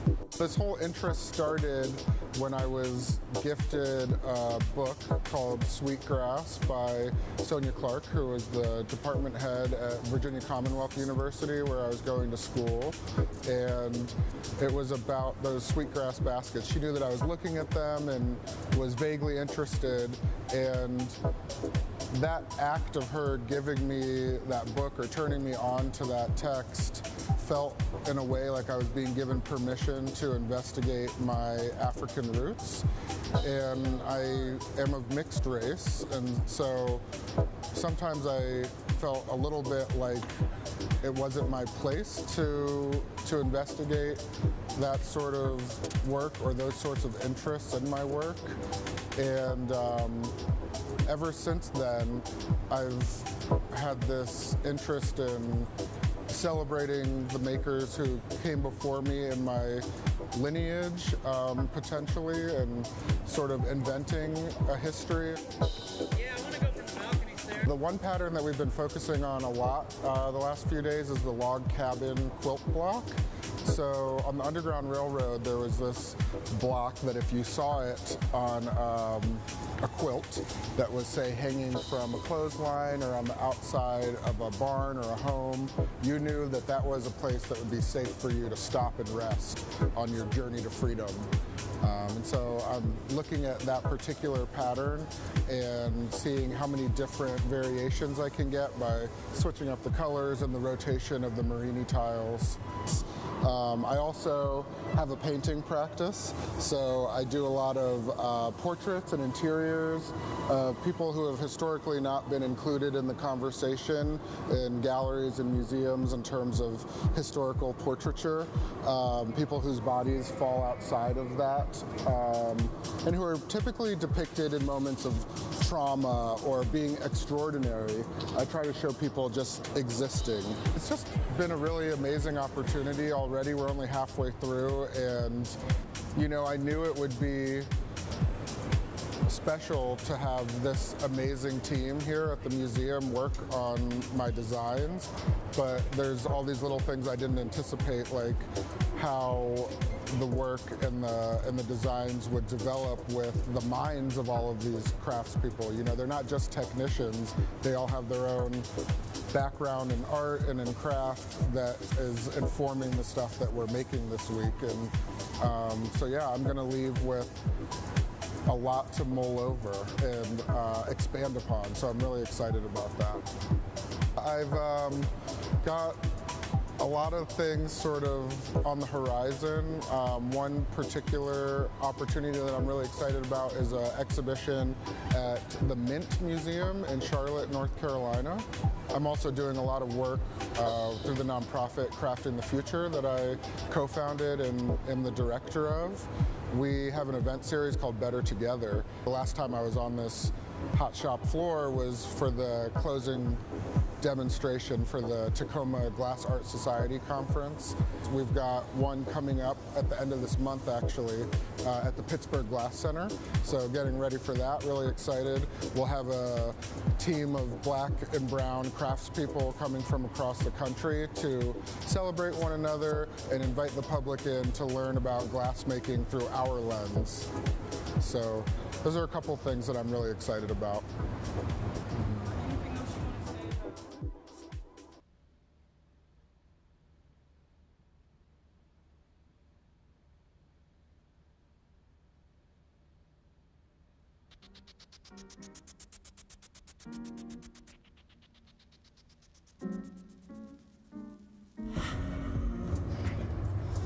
Well, thank you guys all for being here and being such an integral part of my career.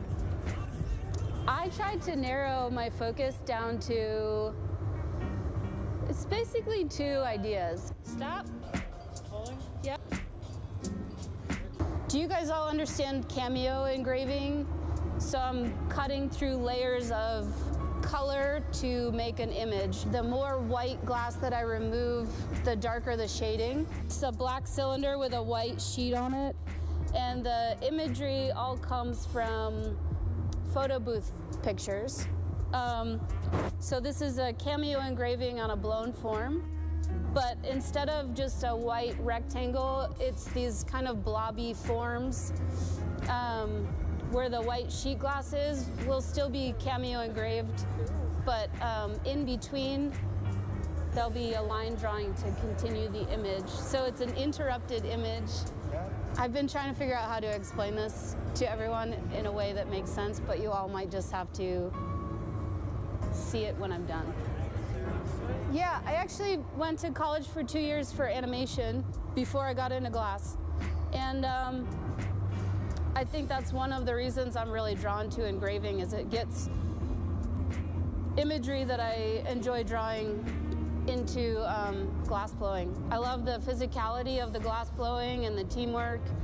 And then I love going home and sitting by myself for hours. It's really meditative for me to do the engraving part. And then this is like loud and fast, and you don't really have, you have to just react, you know? So this process for me really feels like it kind of encompasses both things, the way my brain works, you know?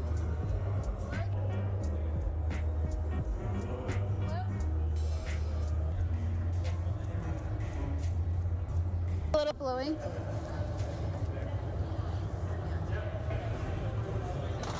All right, we'll put a jack line in that. Are you okay? Yep.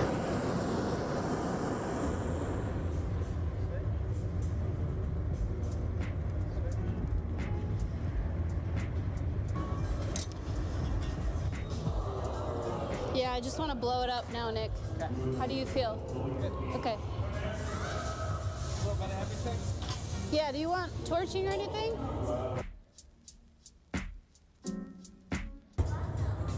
Is that the cerise? The cup? Yes. I'm not yeah, left side.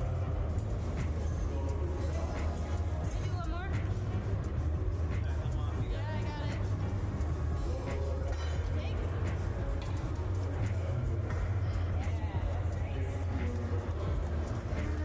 Yay, Sarah, that's a great one. Hi, my name is Benjamin Cobb. I'm the hot shop director and one of the glass blowers here at the Museum of Glass. Originally, I'm from Newport, Rhode Island, and I've been living in Washington State for 22 years. Yeah, I would describe myself as a maker or an artist. I pursued glassmaking in art school as a material, and then I was always interested in the process of glass blowing, the pursuit of sort of technical excellence, sort of a lifetime learner, if you will, and a problem solver. So I like to have all these techniques sort of packed away in my brain so that as I think about what I want to make, I might be able to pull from that to realize my ideas. I spend a lot of time outdoors with my family. We spend a lot of time on the water, fishing, hiking, camping. So a lot of time to take in sort of the natural wonders, as it were, and be inspired by them. Very lucky to have Olympic Color Rods sponsor me this week, and use this time here at the Museum of Glass to experiment with those. And one of the things I've been wanting to try for a while, is layering up three colors. The pieces that we were working on today it's sort of a general leaf shape with a bunch of lines in them to sort of represent sort of that visceral systems that you see in the leaf. I'm not trying to recreate those things, just inspired by it. The microcosm of things that are around you and sort of blowing them up to draw attention to those details. When I first started showing work, I made a variety of things that were sort of based on human anatomy. So I came up with this idea. I started making these forms that were sort of these abstract stomachs. They're very slick, modern looking pieces. When I first started sort of making these, it was two colors, right? So a transparent over an opaque, and you get this hyper-saturated surface. But that would just make the interior that one opaque color, which was typically, in this case, it was blue. So I wanted to figure out how to add something more in there. So the interior of this thing is this bright yellow, and then there's an opaque blue, and then there's a transparent blue. That modern form is kind of stuck on a pedestal. Somebody might see it across the room and walk over to it and be like, wow, that's really cool. And they read the title card at the base of the pedestal, and you could see their sort of demeanor change when they read the word stomach. They would get like, ooh, they kind of cringed. And I don't know, that was almost more interesting to me than the actual work. I don't know if creative control is not the right word, but I have a lot of input on the creative direction of the museum, from developing the visiting arts program, working with curatorial closely. Having a full-time job sometimes limits your focus on your personal work. So I think over the past 22 years, this might be my third residency here. I mean, there's nothing wrong with that, but we facilitate other people's ideas. That's what we do. We facilitate other people's dreams coming true here in the hot shop. And to be able to have this 5 days to focus on my own work is awesome. It's incredible. The folks that are on the floor with me, Kristen Elliott, Gabe Feenan, Sarah Gilbert, Nick Davis. This week, also Sayuri Fukuda has come down to help. There's a few others that are coming up this weekend. I mean, it's awesome. And they're all here to help me realize my ideas. And that's so special.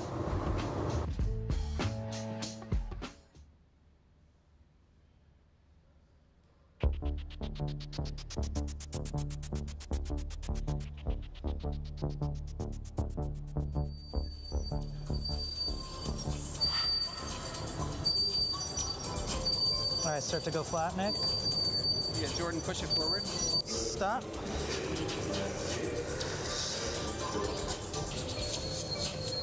Yeah, I got a little bit of an angle there. Just give it a light one. We got to sandwich it one more time. Whew, I got to put a glove on. Oh, I said it's like punning up on the inside.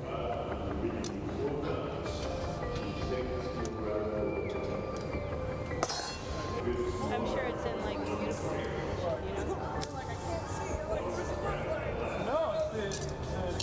No. Yeah, so now we're gonna put a punny right here, Sarah.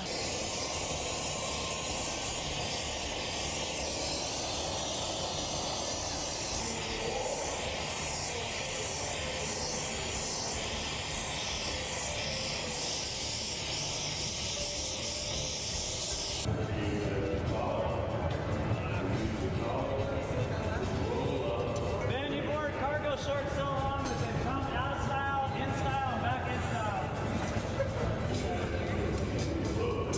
Cap?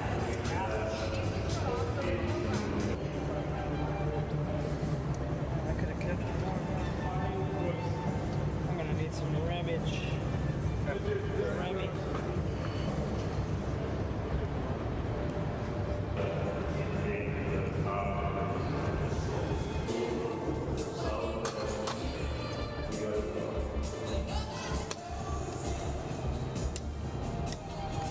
You can call me Nancy.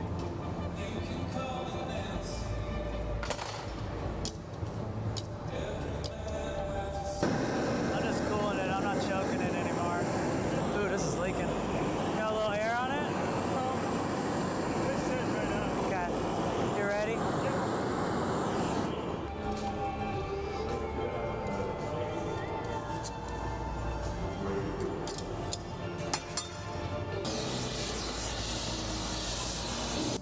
Flip.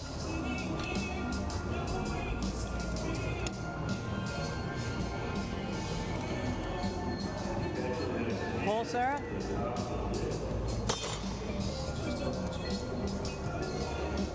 Keep pulling.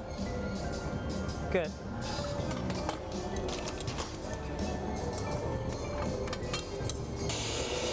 Flip.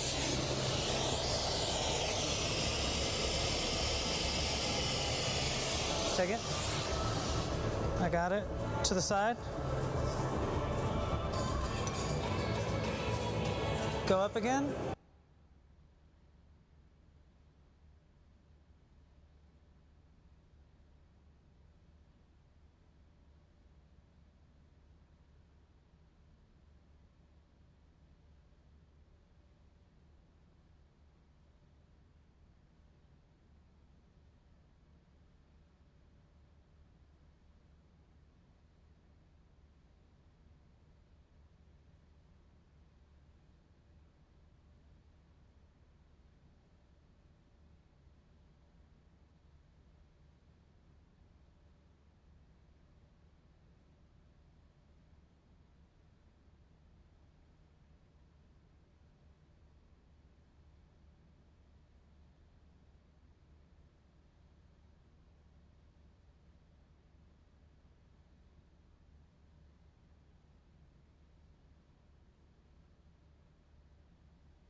side, and so the windshield will essentially be an amalgamation of spherical elements, similar to like if you would blow bubbles at the end of that wand, where those bubble clusters just kind of come out and just fall alongside the wand, just kind of going for an organic shape.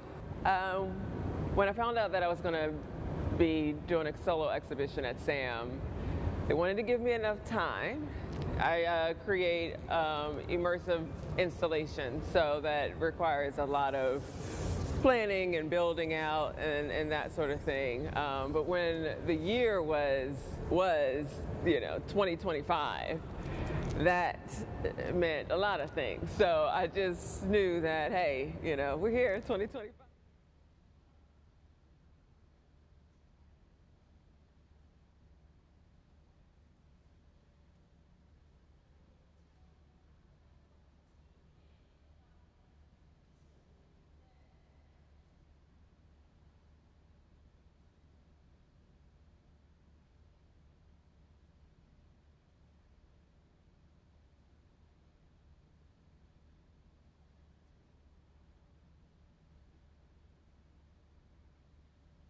And colors, I make those all by myself.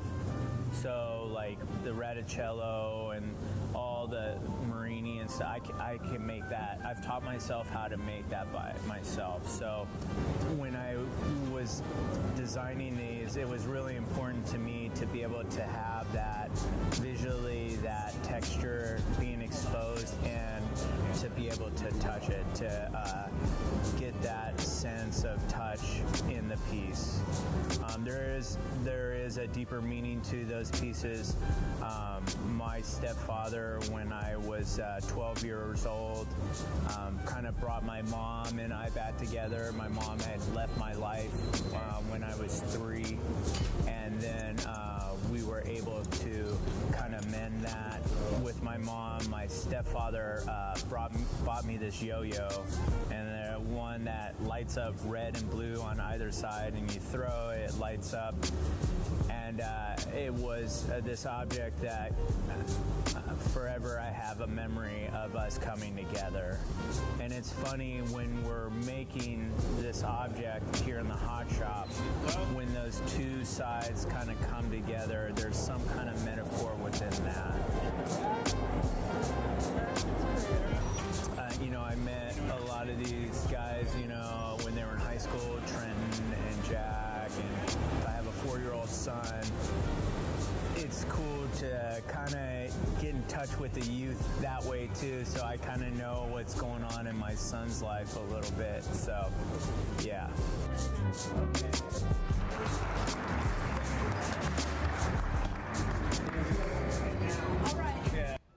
I've always thought of Walter as sort of the Van Gogh of the studio glass movement, this sort of unsung. He was always pushing the limits of what glass could do and the way it communicated with people. He's so smart. He likes the science of it. He likes the history of it.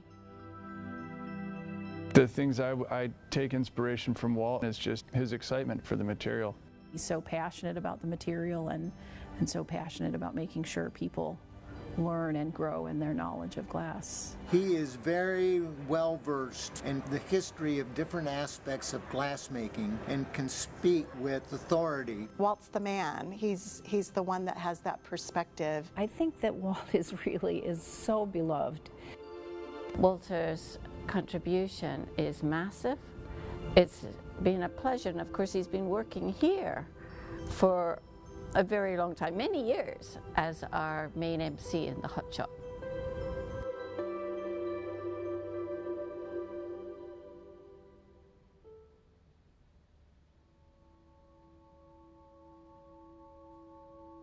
Walter Lieberman is a gifted artist and illustrator whose talents have taken on a new dimension during his time at the Museum of Glass. It was here that he began creating technical illustrations of glassblowing techniques drawn directly onto the hot shop floor. Well, drawing on the hot shop floor is a tradition within the glass movement, but Walter really takes it to the next level.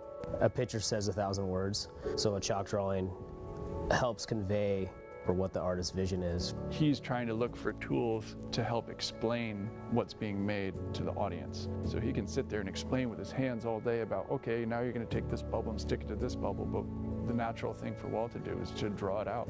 His drawings bring a visual to that. I think they deepen the level of education and learning that can happen in our hot shop. They actually are better than photographs because you can see, you know, the important parts. He would, you know, shade it to make sure that it really kind of came to life, and it was nearly, you know, three-dimensional on the hot shop floor, and he was drawing on such a large scale too. You know, they're like scientific or botanical illustrations, and they're also extremely beautiful. So you're not looking at background, you're not looking at reflections. Well, you see some reflections, but they're drawn. Walter Lieberman grew up on the outskirts of New York City, a place teeming with energy, culture, and constant stimulation. Even as a child, he turned to art as a form of escape and expression. Walt was always directed towards art. He was always drawing. He had a crayon in his hand and later on a pencil or paintbrush. And so he's always been an artistic person, and he's always been sketching, and he's always been very visually oriented, I would say. I, started out copying comic books. Mad magazine was a big influence on my artistic career. When you're young, you want to do stuff just like the professionals do. So, my standard of excellence was how much it looked like the actual magazine. Both my mom and dad were hobby painters. My dad was a lawyer, my mother was a school teacher. I wanted to be a computer scientist, just like my brother.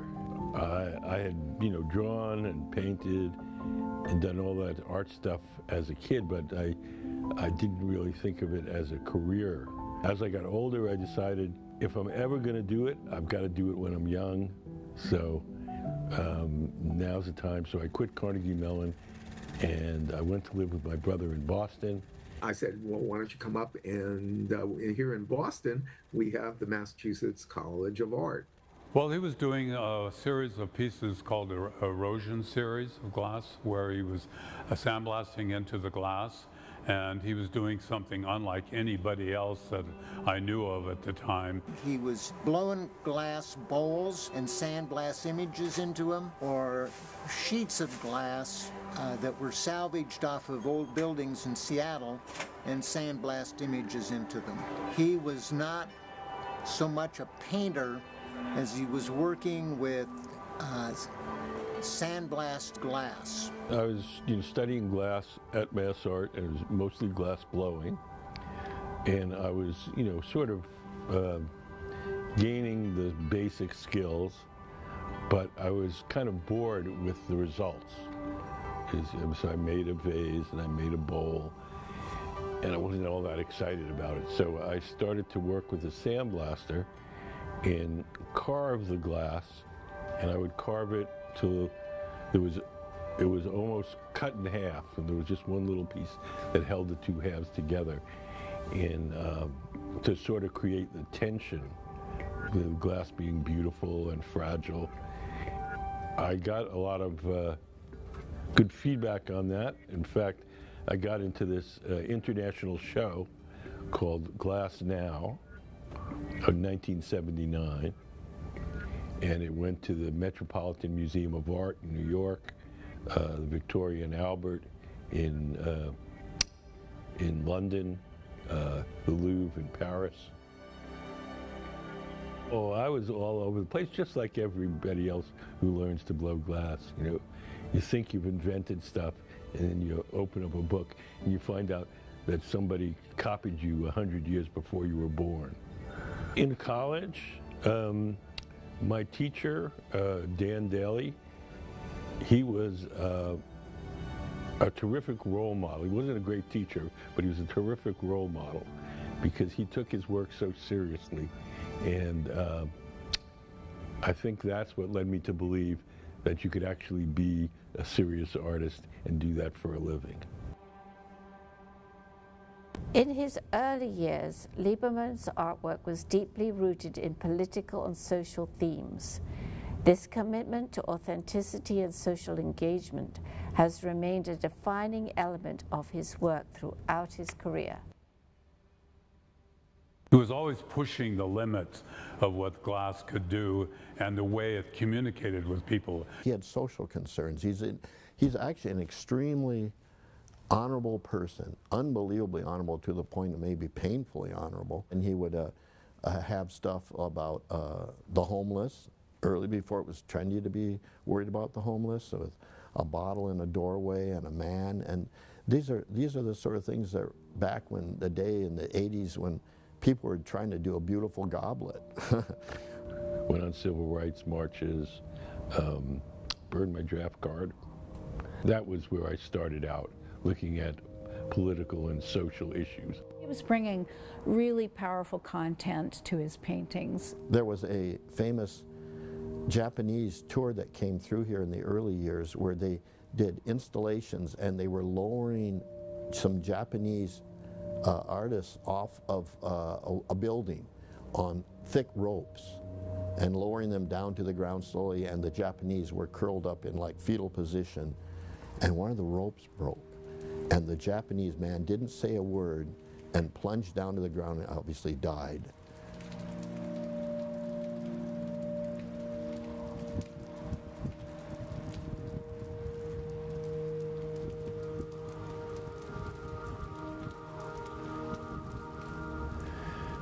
And that was the first time I had ever seen anybody die.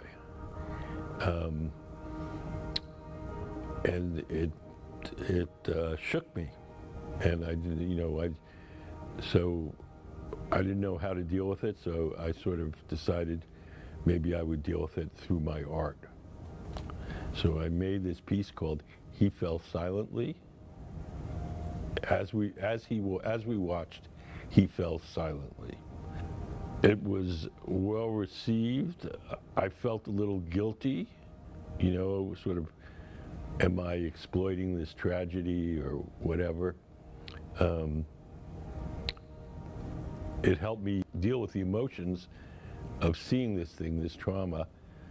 And so I sold the piece through my gallery, Traver, and we sent the money to the family of the dancer. A pivotal moment in Lieberman's artistic evolution came when he met renowned glass painter Albinus Elskus. Elskus's influence helped shape Walter's emerging identity as a glass painter, marking a turning point that would deeply inform his work from that moment on. Well, Pilchuck played a big role in all these artists that came to Seattle. It was a place to gather and share their ideas. They could spend time in the summer there and work together. And I'd heard so much about Pilchuck. I thought everybody's going to be better than me, and they're going to sit around and watch me work and laugh. And I was like so nervous. Once I got there, and Pilchuck is a magic place. It was no time in my life when I had absolutely nothing to do except make art. He had taken a class from a European glass painting specialist by the name of Albinus Elskus, who was known around the world for his painting techniques, and really opened up Walter to painting on glass. I got selected for Albinus Elskus's teaching assistant. They pick the teaching assistants by your slides. They don't pay much attention to, do you have the skills? And I walked on the Pilchuck campus, and somebody I knew came up to me and said, "Walt, have you seen Albinus?" I said, "No." He said, "Oh, he's really mad." Finally, I caught up with him, and he says to me, "I need a teaching assistant. I don't need another student." And I said to him, "Look, Albinus, we're stuck with each other for the next 3 weeks. I'll do everything I can to help you out, and this is it now, so we got to make the best of it." I said, "Yes, Mr. Elskis, and no, Mr. Elskis, of course, Mr. Elskis, can I wash your brushes, Mr. Elskis? And we started to get along, and we became good friends. And he got me really excited about painting on glass. Walter Lieberman is an artist who thrives in collaboration. Working with trusted peers allowed him to explore new aesthetic directions and experiment with approaches that differed from his solo work. Early arrivals on the glass scene here, Dick was the first person I met in Seattle. Charlie had come to go to Pilchuck, and Dick was a local doing stained glass. I was doing stained glass. I had been painting on stained glass in Olympia. Just as I was about to poop out, I think, on doing stained glass, I ran into all these wackos, and we just nestled together. And Walt started something called Painters Club, and we were all card-carrying members of it. In his garage studio, we would do these painting parties where we would invite friends who were painters to come work with enamels and decorate beer glasses. The three-way collaboration that Dick and Walter and I did was, we did an exquisite corpse. Exquisite corpse is this artist game where, you know, you take a piece of paper and fold it, and so you can't see, you know, the person starts the drawing at the bottom or the top, and you fold it and you only see the lines where the drawing, you know, ends. His are the nicer ones, yeah, okay. Here's a couple of Walt's. This one, there are several of Walt's here. This is, he did the bottom two. Yeah, this is, Walt did the top and the bottom of this one. Yeah, so you can see he's a really good drawer. Anyway, that's probably enough of that. Walt and Dick collaborated for a number of years. When Dick and I first met, we really didn't get along. We were a total opposite. It was kind of a situation where we didn't understand each other's sense of humor. I was working on compositions, and Walt was helping all the students. I was one of the students. And I'd given up on this one portrait that I'd done. I said, this is stupid. I give up after 2 firings. And I said, well, I can finish it for you. He said, well, yeah? And I said, yeah, I can finish it for you, no problem. He had touched up the eyes, maybe did something with the ear, and the composition was better. It was like, I was shocked. It was like, Walt. He was like, he spoke my language. I spoke a totally different language than he did, and he was fluent in my language, and he helped me with my language. It was like, wow, that's great, Walt. And I said, you know, Walt, I love your work. And Walt said, well, I love your work. We just started working together. He's not me. I'm much more restrained than Dick is. He's much more wild than I am. It's a completely different perspective on art and life, and so I learned from that. I enjoy it, and he's just a great guy. I mean, we've stayed friends now for 40 years or something like that. Walter Lieberman's first-hand experience and deep ties to the studio glass movement have made him a valuable resource for the Museum of Glass. In many ways, Lieberman serves as an ambassador for the generation of glass artists who shaped the movement's early years, sharing their legacy with today's audiences and helping to preserve it for future ones.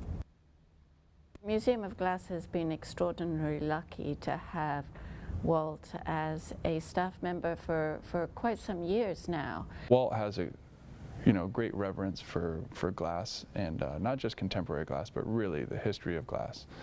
He scours, museum collections that are online. Dude geeks out on it. Really, he is our resident historian. More recently, he's been working on looking at past residency images and helping us remember and capture all the people and the artists that were involved in each of the residencies. We call it Fridays with Walt. It's one of our favorite moments because we do get these this wonderful knowledge, but also these special stories. Walt's notes will live in our database in perpetuity. I do reach out to Walt when I have questions in glass, and he's very knowledgeable in the history.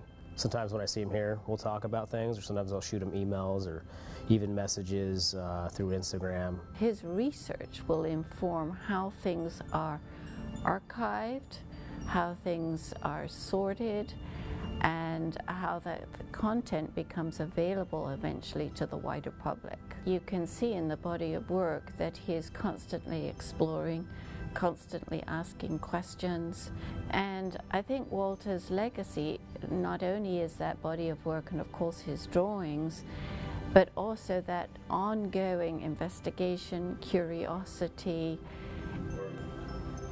You know, his legacy is his contribution to spreading the knowledge that people have. His attitude about glass and his attitude about how one should approach the material in such a pure, honest way. It's going to be younger people like myself that can take that information and pass it on to the next generation. So I'm a nerd, a glass nerd, history nerd. I love to draw. I'm infatuated with glass. It's a obsession.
All right, welcome to the Hot Shop.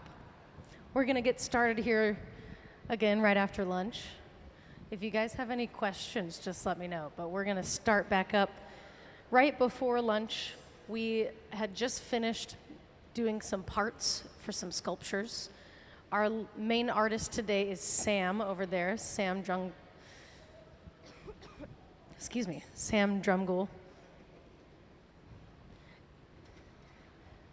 We just got started back up to continue making some parts.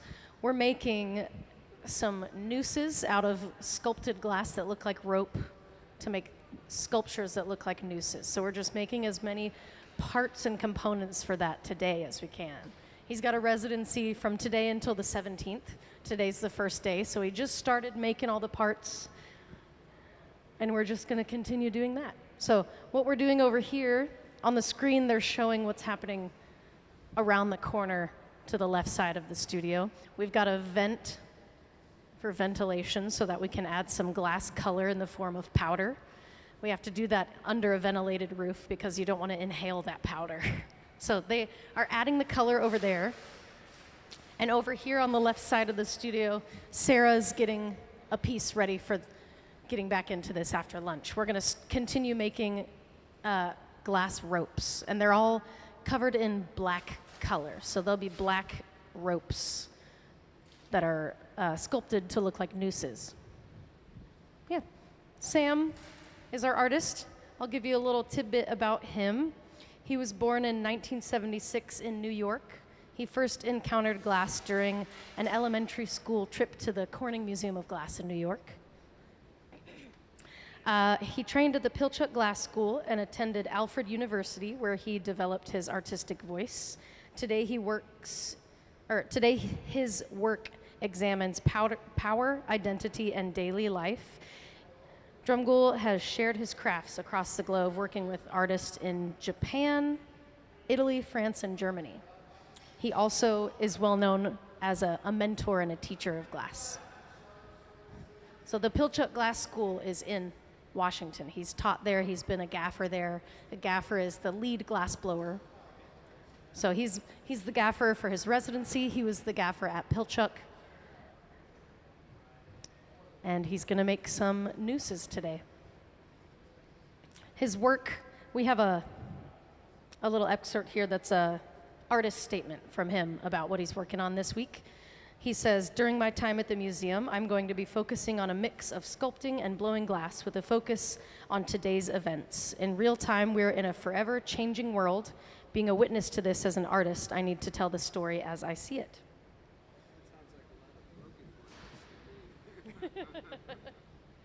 There is breaking glass when learning how to blow glass. But we've got our first beginning part of this piece that we're going to start working on. Sarah here has a pipe with glass on the end of it. She's going to take this and go into our melting furnace, which is where it all starts. So the furnace melts all of the clear molten glass.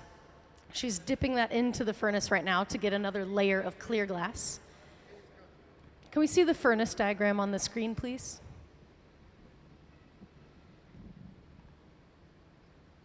No? She just scooped glass out of the furnace. She doesn't need all of that, so she's using the steel top table called the Marver. She's rolling the glass on the table, which is pulling some of it off the end. She's actually going to cut off the extra glass. So that fresh layer is clear glass. It just looks orange because it's 2,200 degrees Fahrenheit. So it's molten, moving, and glowing hot clear glass. That little blob of glass that's left on the table is not going to be part of the piece. We can put that back into the furnace and remelt it, take it out later once it's melted back down to that temperature inside the furnace. So Gabe is one of the glass blowers here. He's grabbing this bit of clear glass, and he'll put it into a bucket over there. All the glass in that bucket is just clear glass that we can put back into the furnace later and reuse another day. Glass is stretchy when it's hot.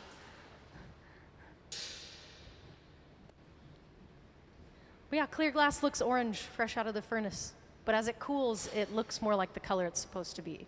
So all the colors that we're working with today are going to look orange.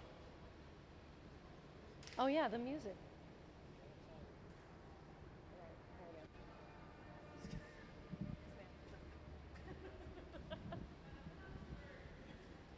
That's what we were missing. Music. So our artist in residence right now, that's Sam over there. He has the glass. He's going to start shaping this up to make it look like a braided rope. So he's going to cut the glass to make a bunch of different strands, pull those and stretch them, and then twist them together to make them look like a braided rope. When glass is hot, it's really stretchy. So he's going to twist them around and then pull and stretch that out to make a long rope-looking piece of glass. We're mostly using the color black today. So this will be black rope, but it looks orange because of how hot it is. In the furnace, it sits at about 2,200 degrees Fahrenheit, and all the glass in the furnace is clear. This big barrel of fire that Sam is in right now, that's a reheating chamber. That's used for reheating the glass. So as it gets colder, it gets stiffer. You have to reheat the glass. You'll be able to see once he starts doing all of this, his working window isn't really all that long. The longer we have it out here, the glass gets colder, it gets stiffer, and then it gets harder to work with and move around. So once it's too cold, you put it back into the fire to build that temperature back up so that you can continue to work on the glass. If the glass gets too cold, it'll crack. So it also, the reheating chamber is also for getting the glass hotter so that it doesn't break.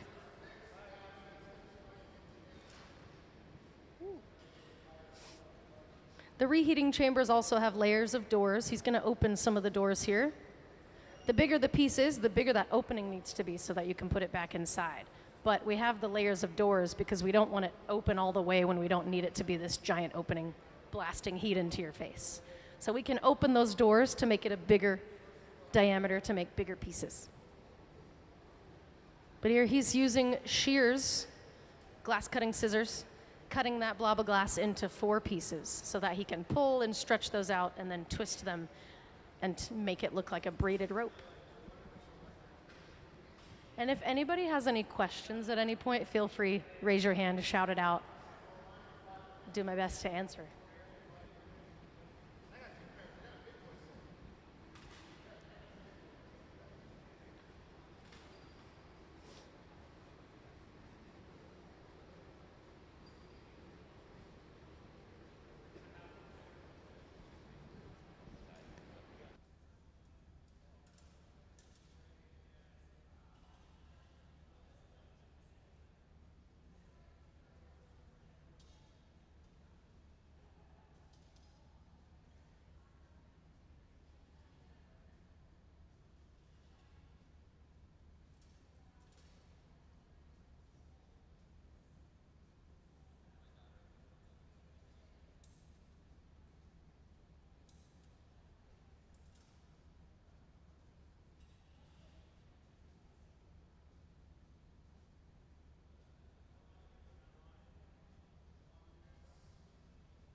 Right now, if you look to the left side of the studio, Sarah and Ben over there have a component that we made earlier.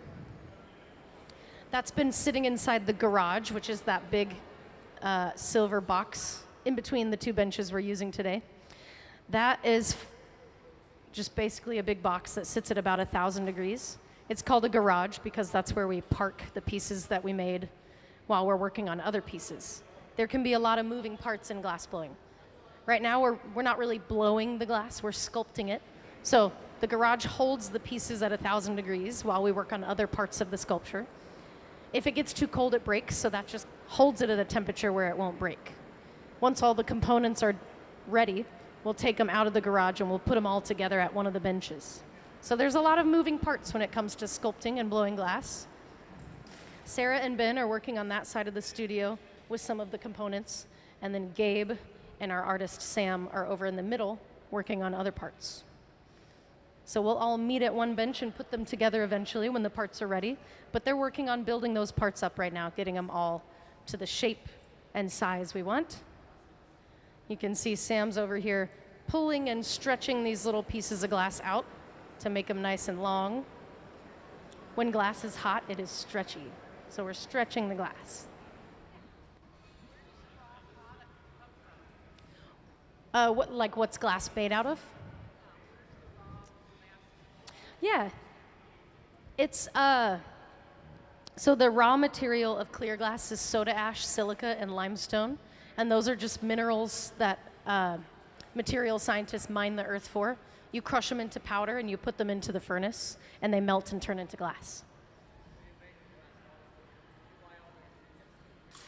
There's companies that will make them. The company that makes the glass we use is called Spruce Pine. It's in North Carolina. Yeah. Oh. That's where all the glass comes from. Not all of it, but the glass that they use. That's funny.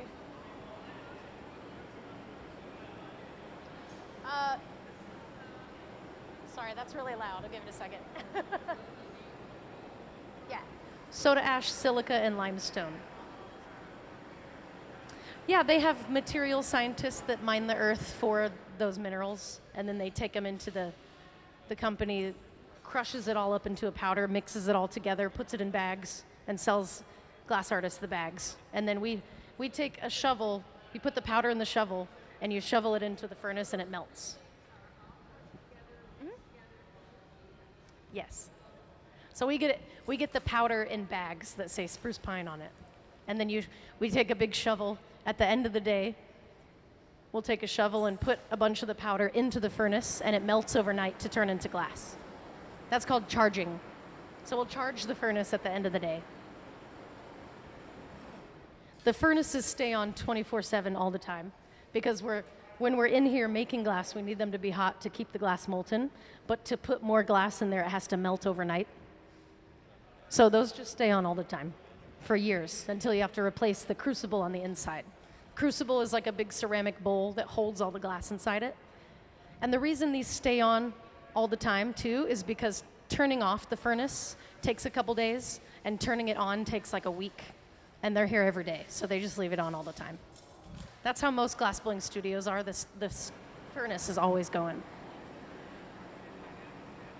Yeah, natural gas and forced air.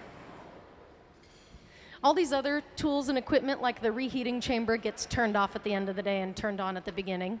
It takes about an hour for that to get up to temperature because it's really insulated. So that gets turned off, but the furnaces don't.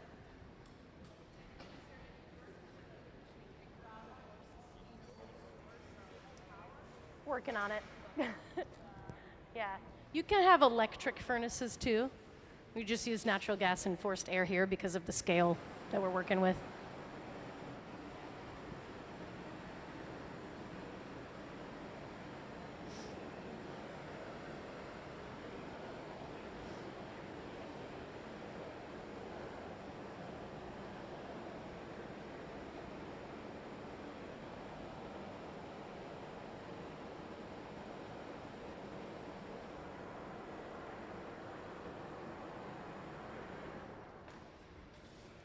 So this torch that Sam is using is called a fluffy torch.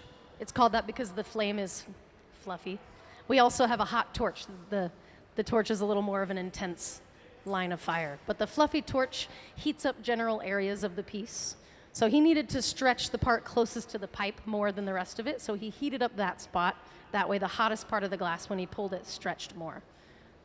The torch is really loud though, so I'll try not to talk over it.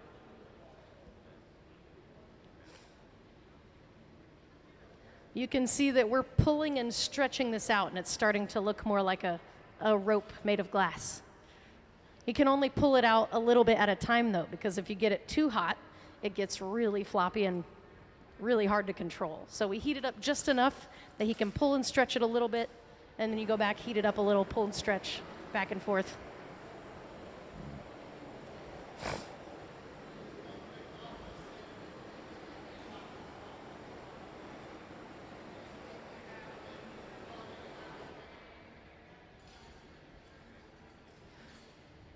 You can really see which part of the glass is hottest by how much it's moving and the color.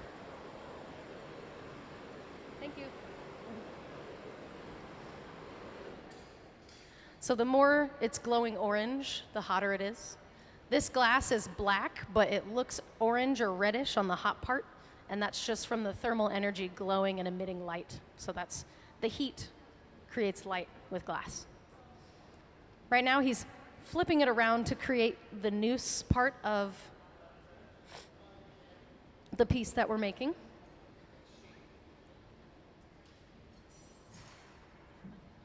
When glass is hot, you can bend it and stretch it and pull it and cut it and do all kinds of stuff. So as long as the glass stays hot enough, we can shape this up into a sculptural piece. For anyone that joined us later, we're not doing much glass blowing today. It's more sculpting. So these are solid pieces of glass on the end of solid rods. We're adding color and shaping the glass. This is the loop part of the noose that we're sculpting right now. We've got a part of the glass that he sculpted to look like the knot that will go above the noose. So we're making the loop. We've got the noose in that big silver box, the garage, staying warm. Once the loop is ready, we'll take the knot out and we'll put them together to create the sculpture.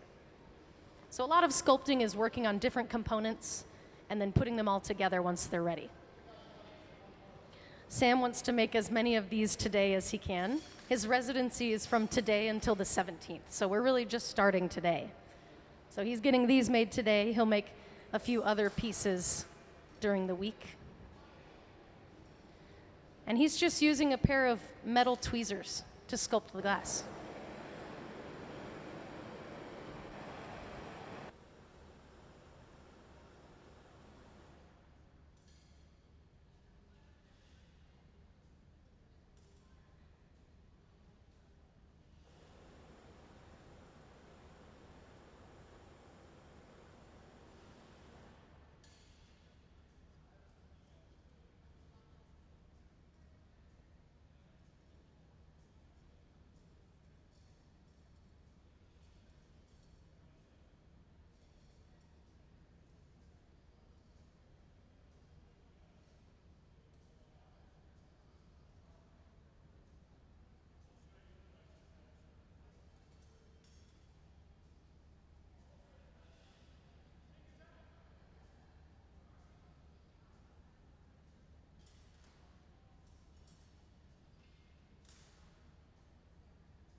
It depends on what you're making, what kind of safety gear you'll wear.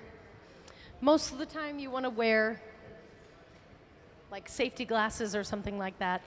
The bigger piece you're making, the more safety protection gear you wear. Like you could wear some sleeves. He could wear a long sleeve shirt if he wanted to, or you could wear Kevlar sleeves. It just depends on what you're making and how you work as an artist, what you wear. Yeah. The one thing we definitely don't really wear very often is gloves, because you need the dexterity of your hands to use the tools and everything. The gloves would just get in the way.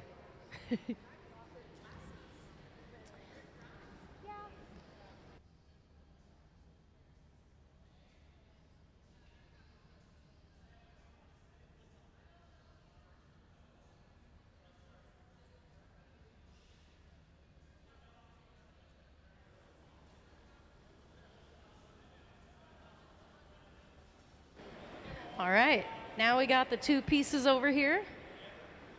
They're lining up their temperature and timing. Glass blowing is all about temperature and timing, so we're getting those to line up so that we can put the two pieces together.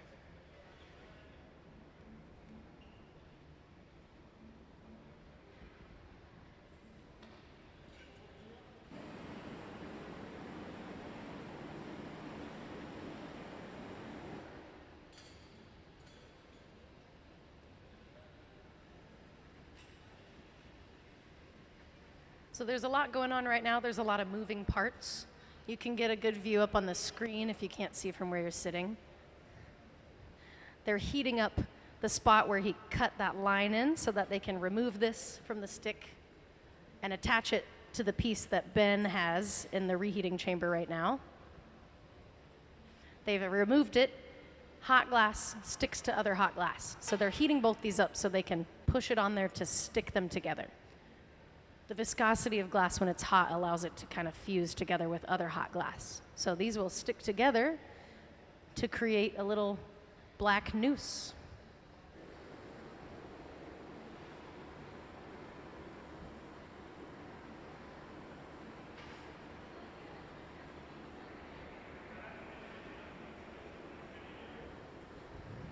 So this sculpture is almost finished. He's just fine-tuning the shape. Once they're done with it, it has to go into this big black box over here. It's called an annealing oven. Glass, as it cools, goes through a molecular change, and that has to be done in a controlled environment. So glass has to cool down slowly. That way all the stress built up in it doesn't cause it to break. So the annealing process of glass is just the slow cooling process.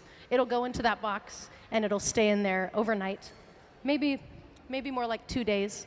The thicker the glass is, the longer it needs to anneal. So these pieces are solid. They'll probably be in the annealer for closer to 2 days.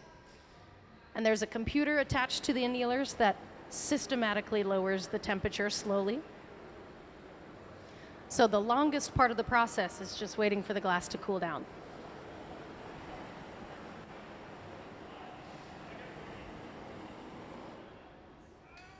When there's a lot of moving parts and a lot going on, it can get loud in here with the torches. So if you guys can't hear me, I'll just wait till they stop using the torches.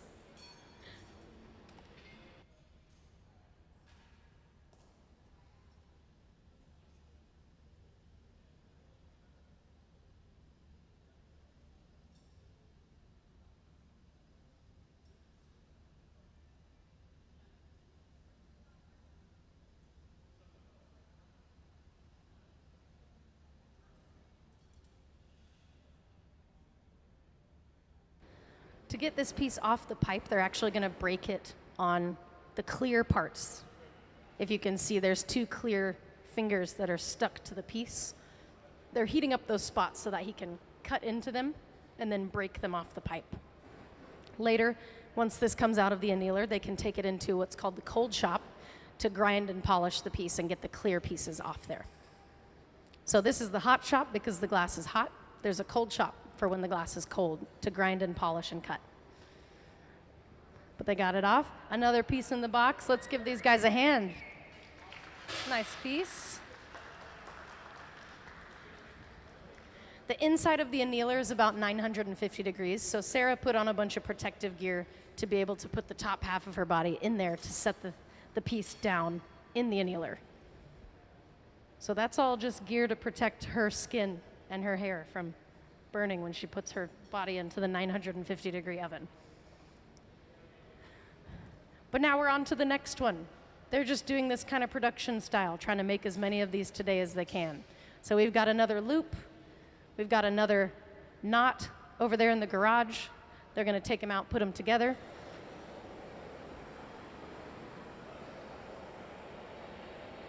And Sarah is over here getting more glass on the end of a solid rod to start another one.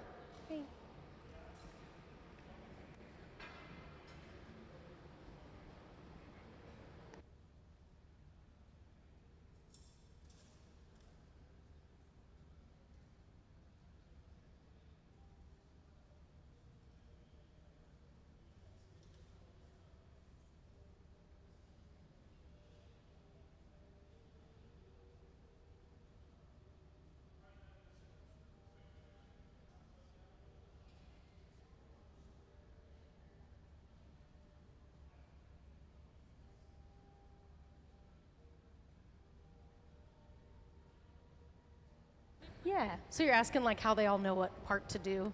Yeah. It's kind of like a coordinated dance a little bit. They had a whole conversation before the process started so that they knew what their role was. It's kind of like glassblowing is like a team sport. You got your team captain, which is the gaffer, that's Sam, and then you got the other players who know their positions on the court, and they all do their part. So they had a conversation about who's going to do what before they started.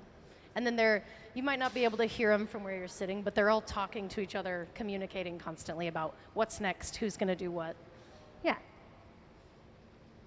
So it's a lot of conversation, a lot of communication about what they're doing.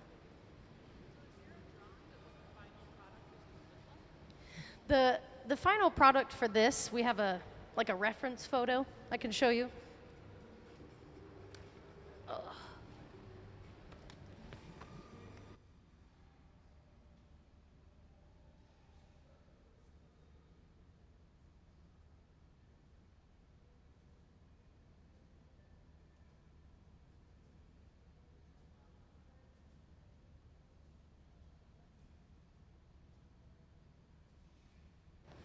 So they're making a bunch of black nooses like this. That's pretty much the outline of what they're working on today. He's got a lot of other projects that he wants to work on. He's going to make something similar to this where the nooses are up there where the candles would normally be. Yeah. And then he also has, for other projects later this week, he's got these over here. These are welded into having, they have the capital letter and a lowercase letter, uppercase, lowercase of all of the letters of the alphabet. He's going to heat up the surface of a blown piece and press these into it to spell letters and words and sayings and phrases. So he's going to do that later this week. Right now, today, since it's the first day of his residency, he's just trying to build up the pieces so that he can put it all together later.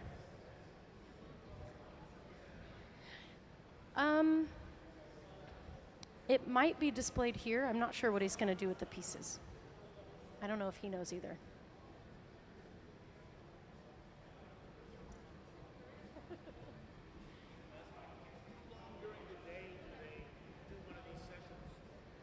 So the museum's open from 10 to 5, and they're in here most of the time with like an hour break for lunch.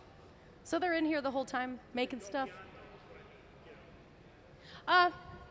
If they are not finished with the piece and it's 5 o'clock, they'll keep going until they're done. Yeah, they could work on the same one piece all day as long as they keep it hot enough that it doesn't break. So some artists come in here and they only make one thing, but it's a full 8-hour day of making that thing. As long as you keep the glass up to temperature, you could work on it. You'll get tired before the glass does. Yeah.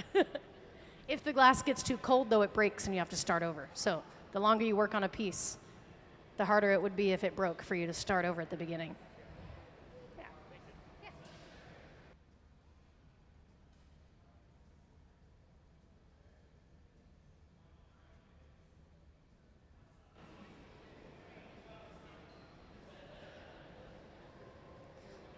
Right now we've got a piece that Sarah's working on, and the guys at the middle bench are taking a break.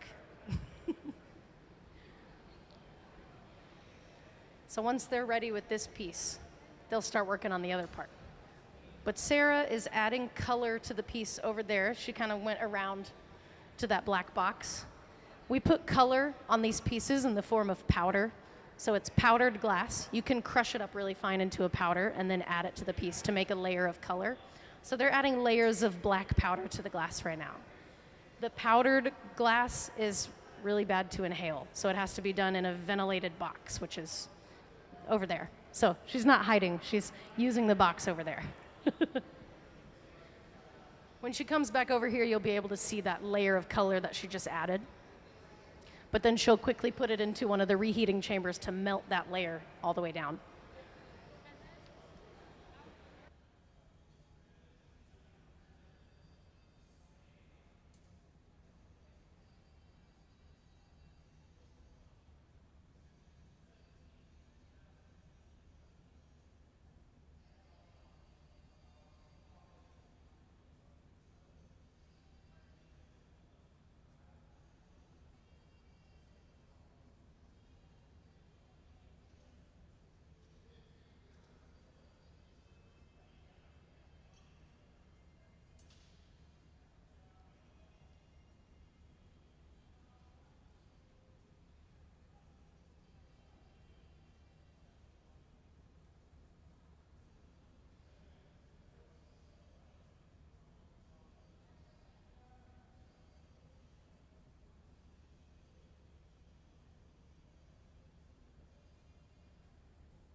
So during these slower parts of the process, when they're kind of resetting and getting started on another piece, I wanted to talk to you all about the pieces that are out in the hall out there. We've got those big paperweights that have flowers and bees and things inside them.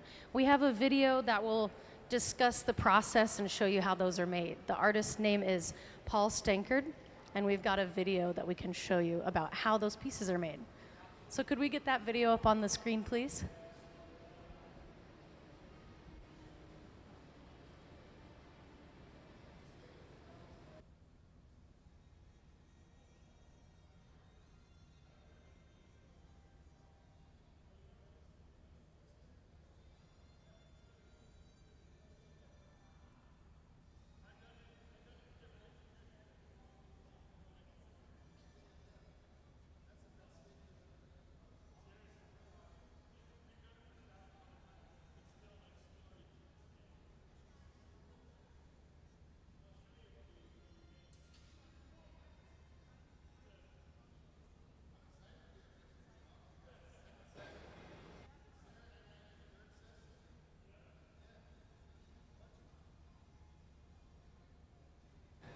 Looks like Sarah over here added another layer of clear glass to the piece, but we got more than we needed. So she's pulling the excess clear glass off the piece, cutting it off.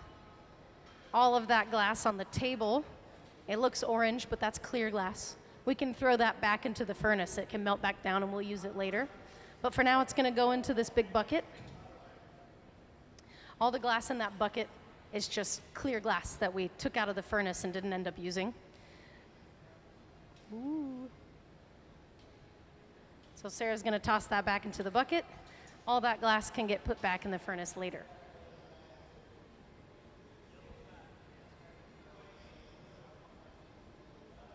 So now Sam has the piece. He's gonna start cutting the glass into pieces so that we can twist those pieces around and stretch them to make what looks like rope.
Now Sam has all these pieces stretched out. He's going to put them back together and twist them, and that's going to give us that texture of a rope.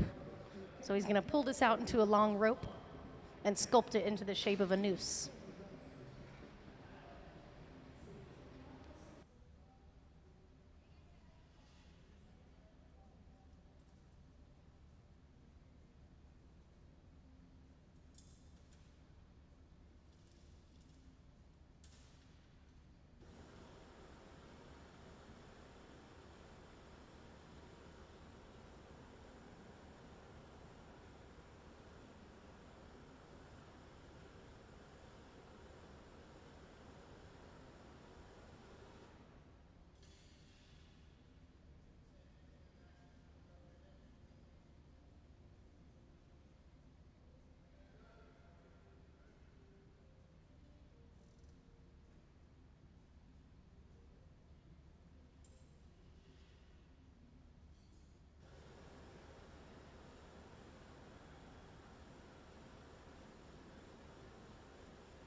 So working with hot glass is all about temperature and timing.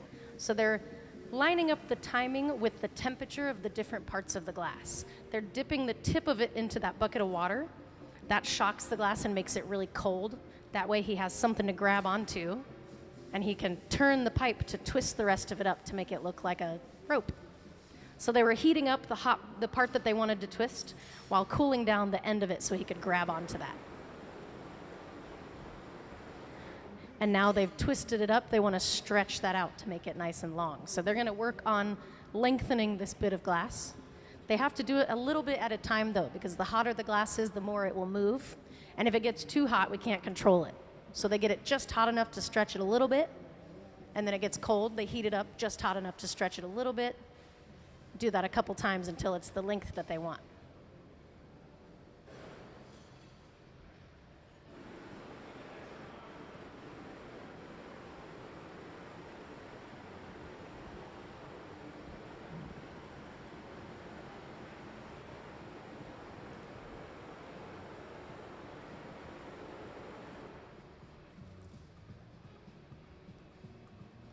This torch that he's using is called a fluffy torch because the flame is very fluffy.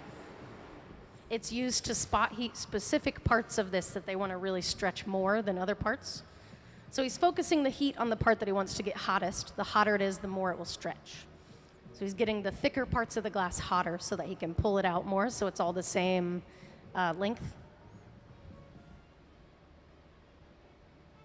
Meanwhile, on the left side of the studio, Sarah is getting the next bit of glass started to make the next rope. So we're making a lot of glass ropes today and sculpting them into nooses. Got to make it one piece at a time and then put the pieces together when they're both done. So we got multiple components happening at the same time.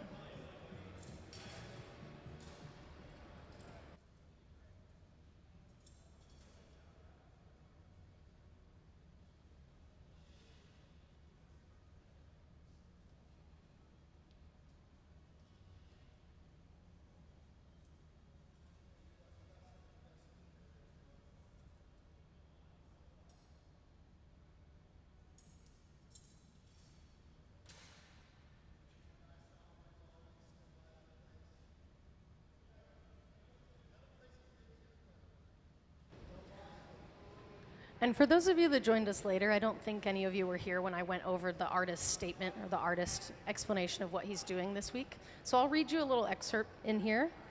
His residency plans they're from the 13th through the 17th. So he was selected as part of the museum's ongoing summer partnership with Pilchuck Glass School. Along with his tenure as a Pilchuck guest gaffer, Sam Drumgoole will continue his thoughts and new ideas in glass. He provided a statement on his plans for this week, saying, "During my time at the museum, I'm going to be focusing on a mix of sculpting and blowing glass, with a focus on today's events. In real time, we are in a forever changing world. Being a witness to this as an artist, I need to tell the story as I see it." To learn more about Sam, you can join us Wednesday, May 14th, or 514 at 9:30 in the hot shop. There's also, if you want to learn more about Sam, he'll have an artist talk Sunday at 1 p.m. About our artist here, Sam Drumgoole was born in 1976 in New York. He first encountered glass during an elementary school trip to the Corning Museum of Glass in New York. After training at the Pilchuck Glass School located here in Washington, he attended Alfred University, where he fully developed his artistic voice. Today, his work examines power, identity, and daily life. Drumgoole has shared his crafts across the globe, working with artists in Japan, Italy, France, and Germany, bringing an international perspective to his powerful and reflective art.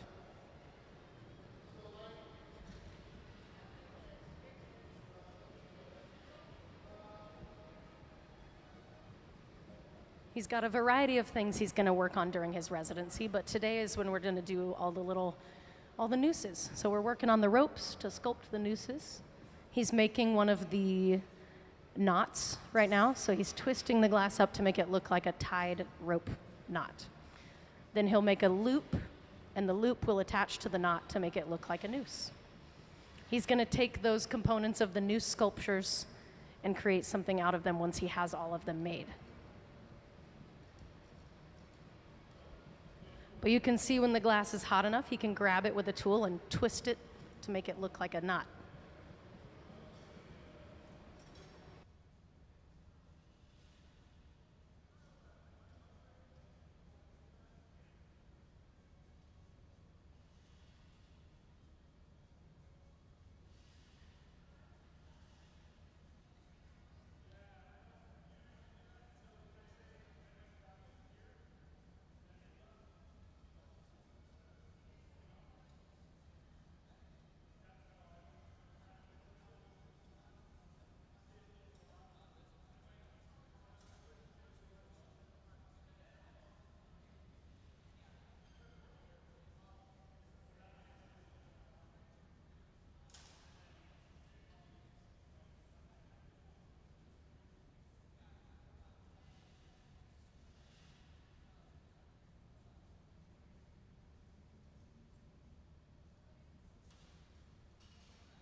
the bench here, Ben is creating what's called a sculpture puntee.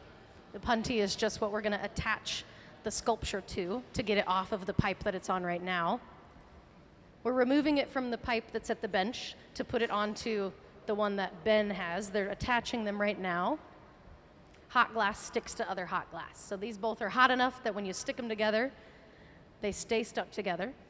We're going to take this and break it off of the blowpipe that's on the bench. And then we'll use that as the knot of our noose to attach the loop later.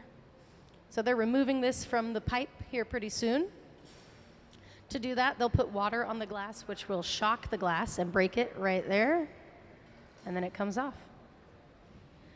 At the right temperature, glass is hot enough that it won't break, but if you put a drop of water on it, it creates a crack. And then you can break it off the pipe without breaking the whole piece. So the temperature and the timing is really important. So they just lined that up so they could get the piece off of that pipe it was on to switch it over to this one. And they switched it over here because they want to attach the other piece that Sarah has to that end. So they're going to shape it up, that way they can stick this piece that they just transferred over to the one that Sarah has. And again, they're just lining up the temperature and timing to make that happen.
So we're getting ready to stick these two pieces of glass together.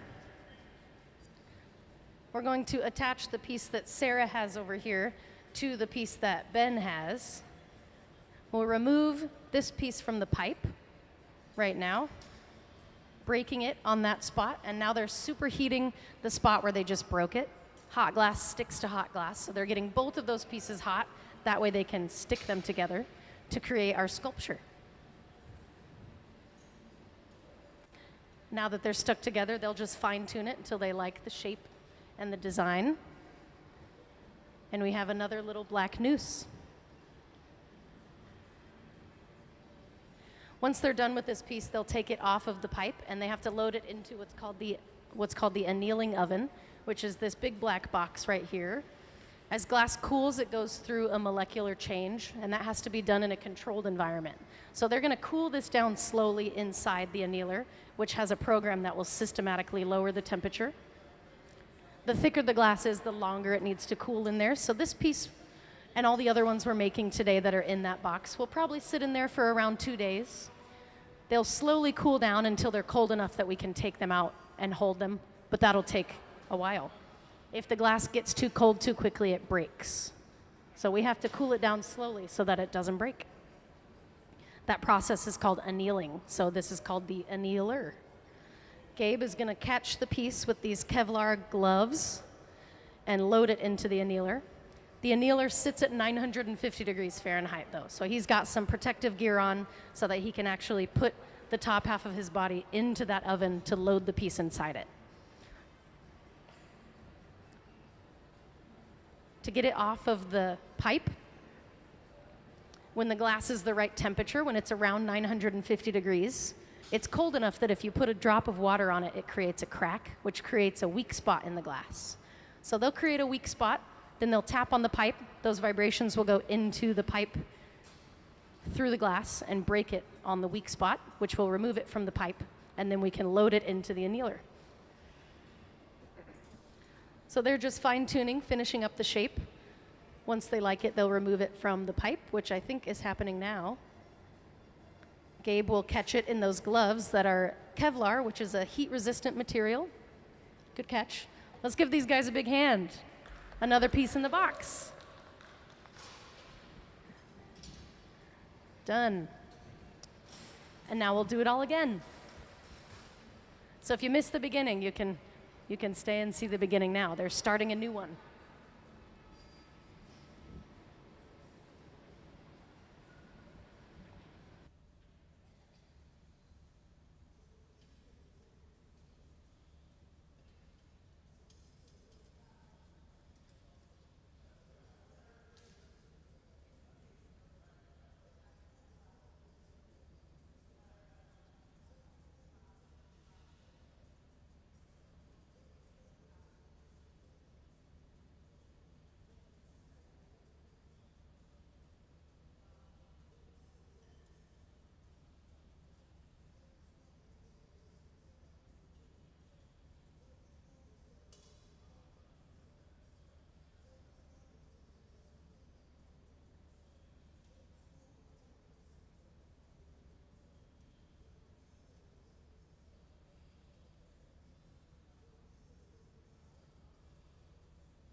The team right now is just resetting to get started making another one.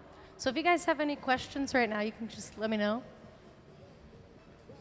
We're getting started making another one of those black noose sculptures. Sarah is getting glass out of the furnace right now. That's where all the clear molten glass is. The furnace melts the glass for us, and we scoop it out the same way you get honey out of a jar with a stick. Clear molten glass doesn't look like clear glass when it's molten. That's about, in the furnace, it sits at 2,200 degrees Fahrenheit.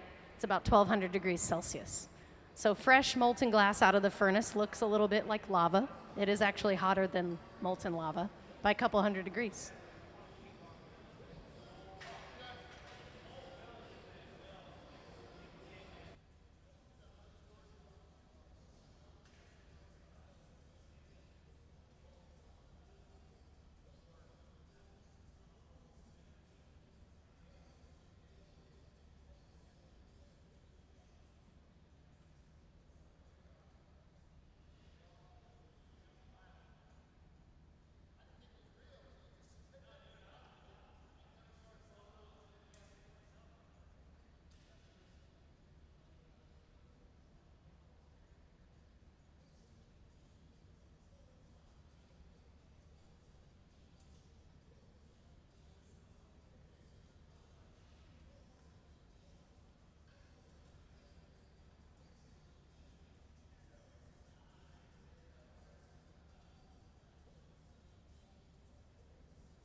You can see now we're stretching the glass out to look like a rope and twisting it to make it have that braided texture. They've got to use that torch to heat up the spots that they want to stretch more. Thinner glass heats up faster and cools down faster. So they're trying to equalize the temperature of the whole thing by using that torch and aiming it at the thicker parts of the glass. That way it all stretches out at the same length, so it's all even. And it's kind of a slow process. You can't do it all at once, so it's little by little.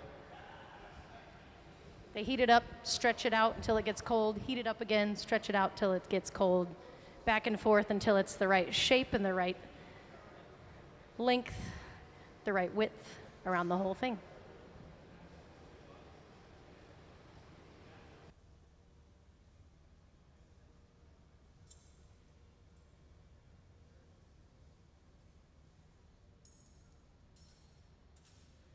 Meanwhile, on the left side of the studio, we've got Sarah and Ben over at this bench getting the next bit of glass started to make the next rope.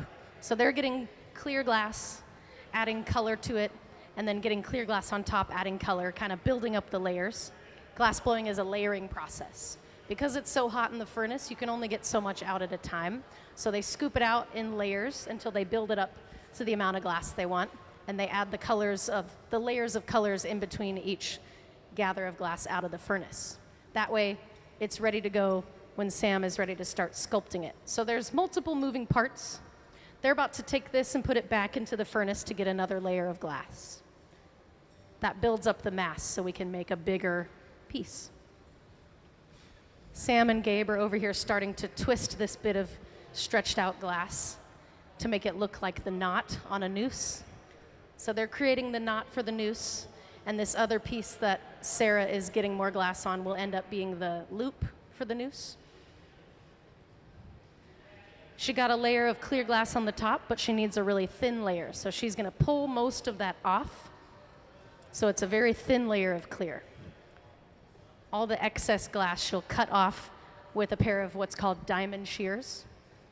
They're called that because they're shaped like a diamond, so they can cut pieces of the glass off. She'll take her diamond shears and cut that off. That excess clear glass will get put into this bucket over here. Ben's going to drop it in the bucket. And later, we can put all that glass back into the furnace. Since it's all clear glass, we can reuse it. So now we got another layer of clear glass on there. We're going to add another layer of color. We're using black color today, so all the pieces we're making are black. They look orange just because of the temperature. All the colors look orange when they're 2,000 something degrees.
Here Sam was using a hot torch, different from the fluffy torch, much hotter.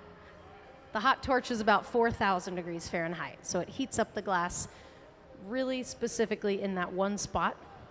He wants to cut a line in there so we can get this piece off the pipe. So he heated up that one spot, and now he's cutting in a score mark.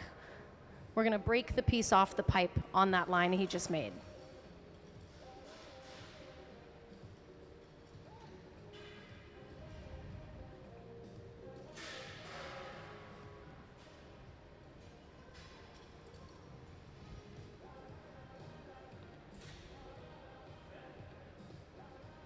Now they've got that ready to remove from the stick. They're gonna park it into what's called the garage. That's where you park pieces until you need them. So we made the sculpture piece. It's gonna sit in there at about 1,000 degrees, which is a holding temperature. If it gets too cold, it breaks. So we're gonna keep it at that 1,000 degrees in the garage. Make some other parts of the piece, or of the sculpture. And once we've got those other parts ready, we can take this piece back out of the garage and add it to the main piece. That way it doesn't break from getting too cold.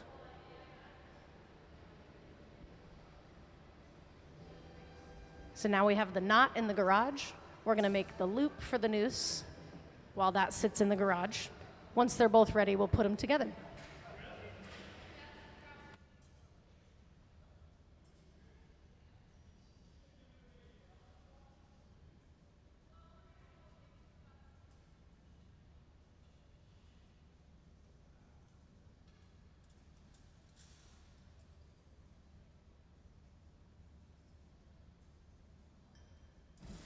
When glass is hot, it's molten and pliable. You can twist it and pull it and cut it. So he's cutting into this one to make those little fingers so that we can twist them up to make another rope.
So right now they're getting ready to start twisting that glass to make it look like a braided rope.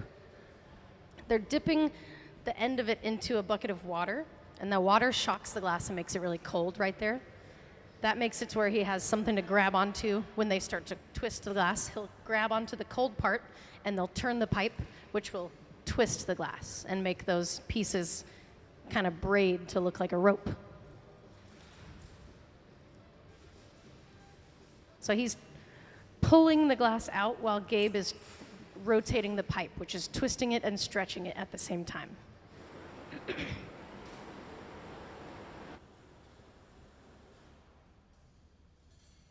And that torch is being used to specifically heat up the parts of this that they want to stretch out more. The thinner parts of the glass heat up faster, so they want to stretch out the thicker parts. They have to add extra heat so that they can stretch it out more. That's what that torch is helping with, is getting those thicker parts hot enough that they stretch with the rest of the piece.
This part that he's making, he folded it over so that it can be the loop on the end of the noose. The knot for the top of the noose is sitting in this box here called the garage. It's sitting in there at about 1,000 degrees, so we already made that part, and the garage is just holding it for us while we make the other parts. Once all the pieces are finished, they'll take them out of the garage and put them all together. So we're getting closer to putting the pieces together. Glass blowing is all about the temperature and timing. So they're lining up the timing and the temperature of these two separate components so that we can put them together. He's got to finish sculpting this part before they can take the other part out and add it to the piece.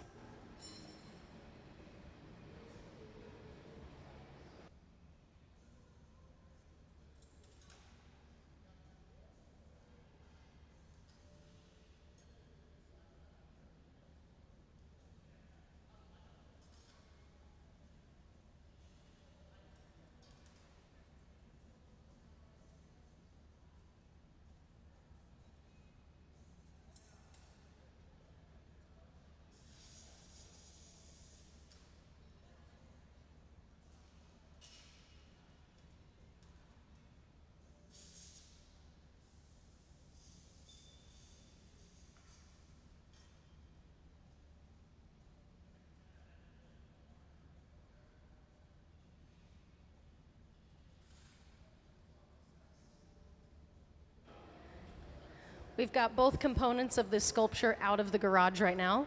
Ben on the left side of this studio has the knot, and they have the loop over here.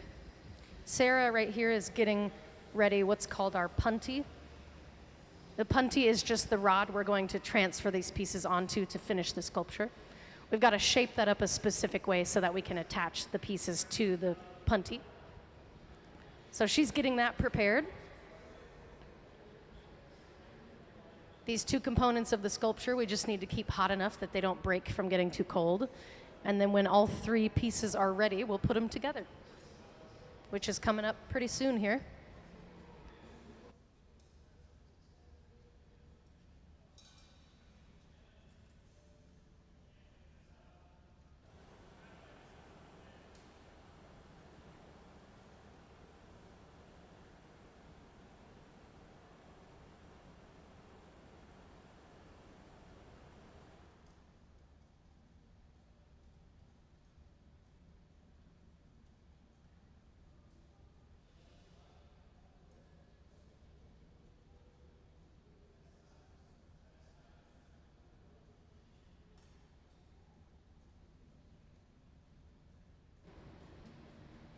Ben and Sarah on the left side of the studio are attaching the punty and the knot of the noose together. They're about to separate the knot from the pipe. And now it's attached to our punty. We can bring that over here and attach the pieces together.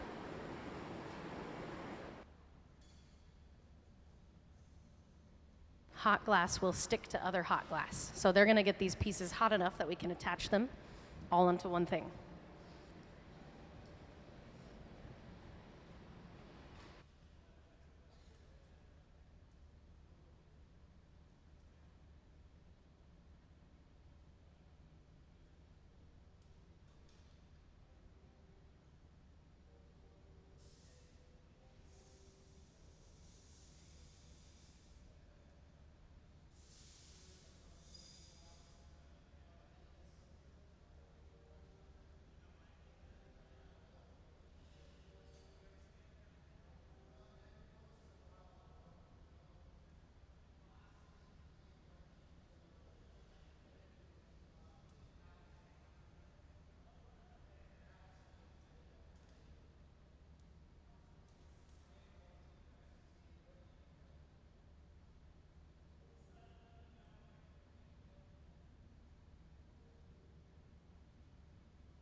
Right now, the middle bench is just keeping this part of the component hot while we finish the other part,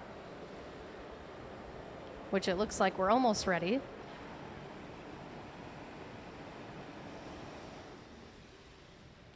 Ben was shaping up the knot of our noose on that side of the studio. Now he's bringing it over here. We're going to break the loop off of the pipe that it's on right now by grabbing it with some tweezers. We're going to heat up that part he just broke it off of and stick it to the main piece that Ben has. So heating it up so that we can attach it right there, sticking it on there, and then they're just going to fine-tune that shape.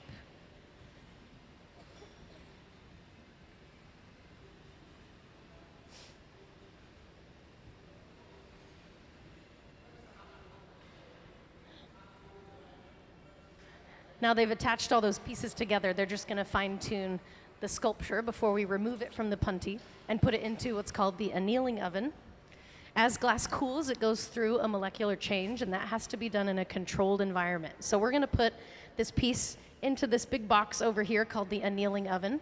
The slow cooling process of the glass is called annealing. It allows all the molecular structure in the glass to cool without getting so stressed that it breaks.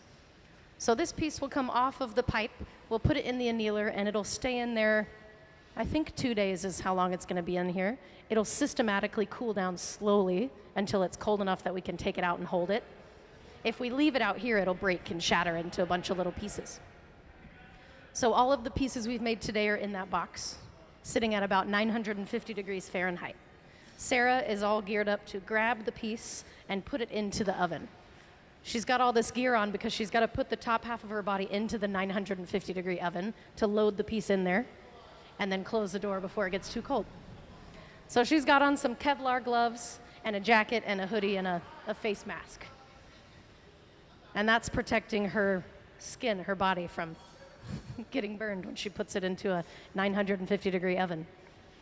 To remove the piece from the pipe, it's also about the temperature and timing. So at the right temperature, you can cut the glass and break it off the pipe. So we removed it from the pipe. We'll load it into the annealer right here with the rest of the pieces we've made today. Let's give these guys a big hand for another successful piece. Into the box. And now we're gonna do it all over again. We're gonna make another one of those. He's just trying to make a bunch of these today. So if you missed the beginning of the process, we're gonna do it again.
So if you guys are curious about the pieces out in the hallway, the artist's name is Paul Stankard, and I believe we have a video that kind of explains the process of how he makes those paperweights. Could we play that video, please? And the narrowest hinge of my hand puts to scorn all machinery. This sentence is from one of Walt Whitman's most respected poems, Song of Myself. I'm Paul Stankard. I'd like to share with you the process and techniques that I have both perfected and developed. These techniques have enabled me to create this glass orb that I have titled Orchid Bouquet Cluster. The process that I use to create my botanical art, it's called flame working. And here I'm taking commercially available colored glasses, melting them into what I call material preparation. Here I'm making the green glass rods to press out leaves for the design. When I'm focusing on a blossom, I take advantage of colored glasses rolled into powder glasses, and that gives me a variety of shades.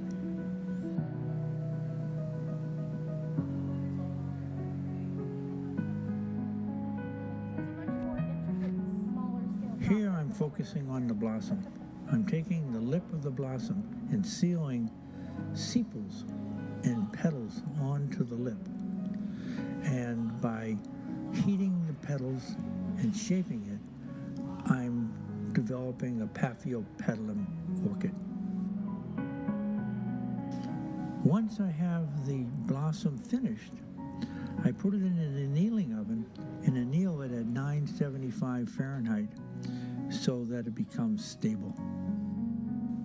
When I flame worked all the components, I bring them to the hot plate on my bench, and by keeping it hot with a Bunsen burner underneath, I attach the botanical components into the design. Once the components are finished into a design, I bring it to a pickup oven where it is going to be encapsulated in clear glass. My assistant is preheating clear glass to be dropped onto the colored glass design and encapsulate the orchids.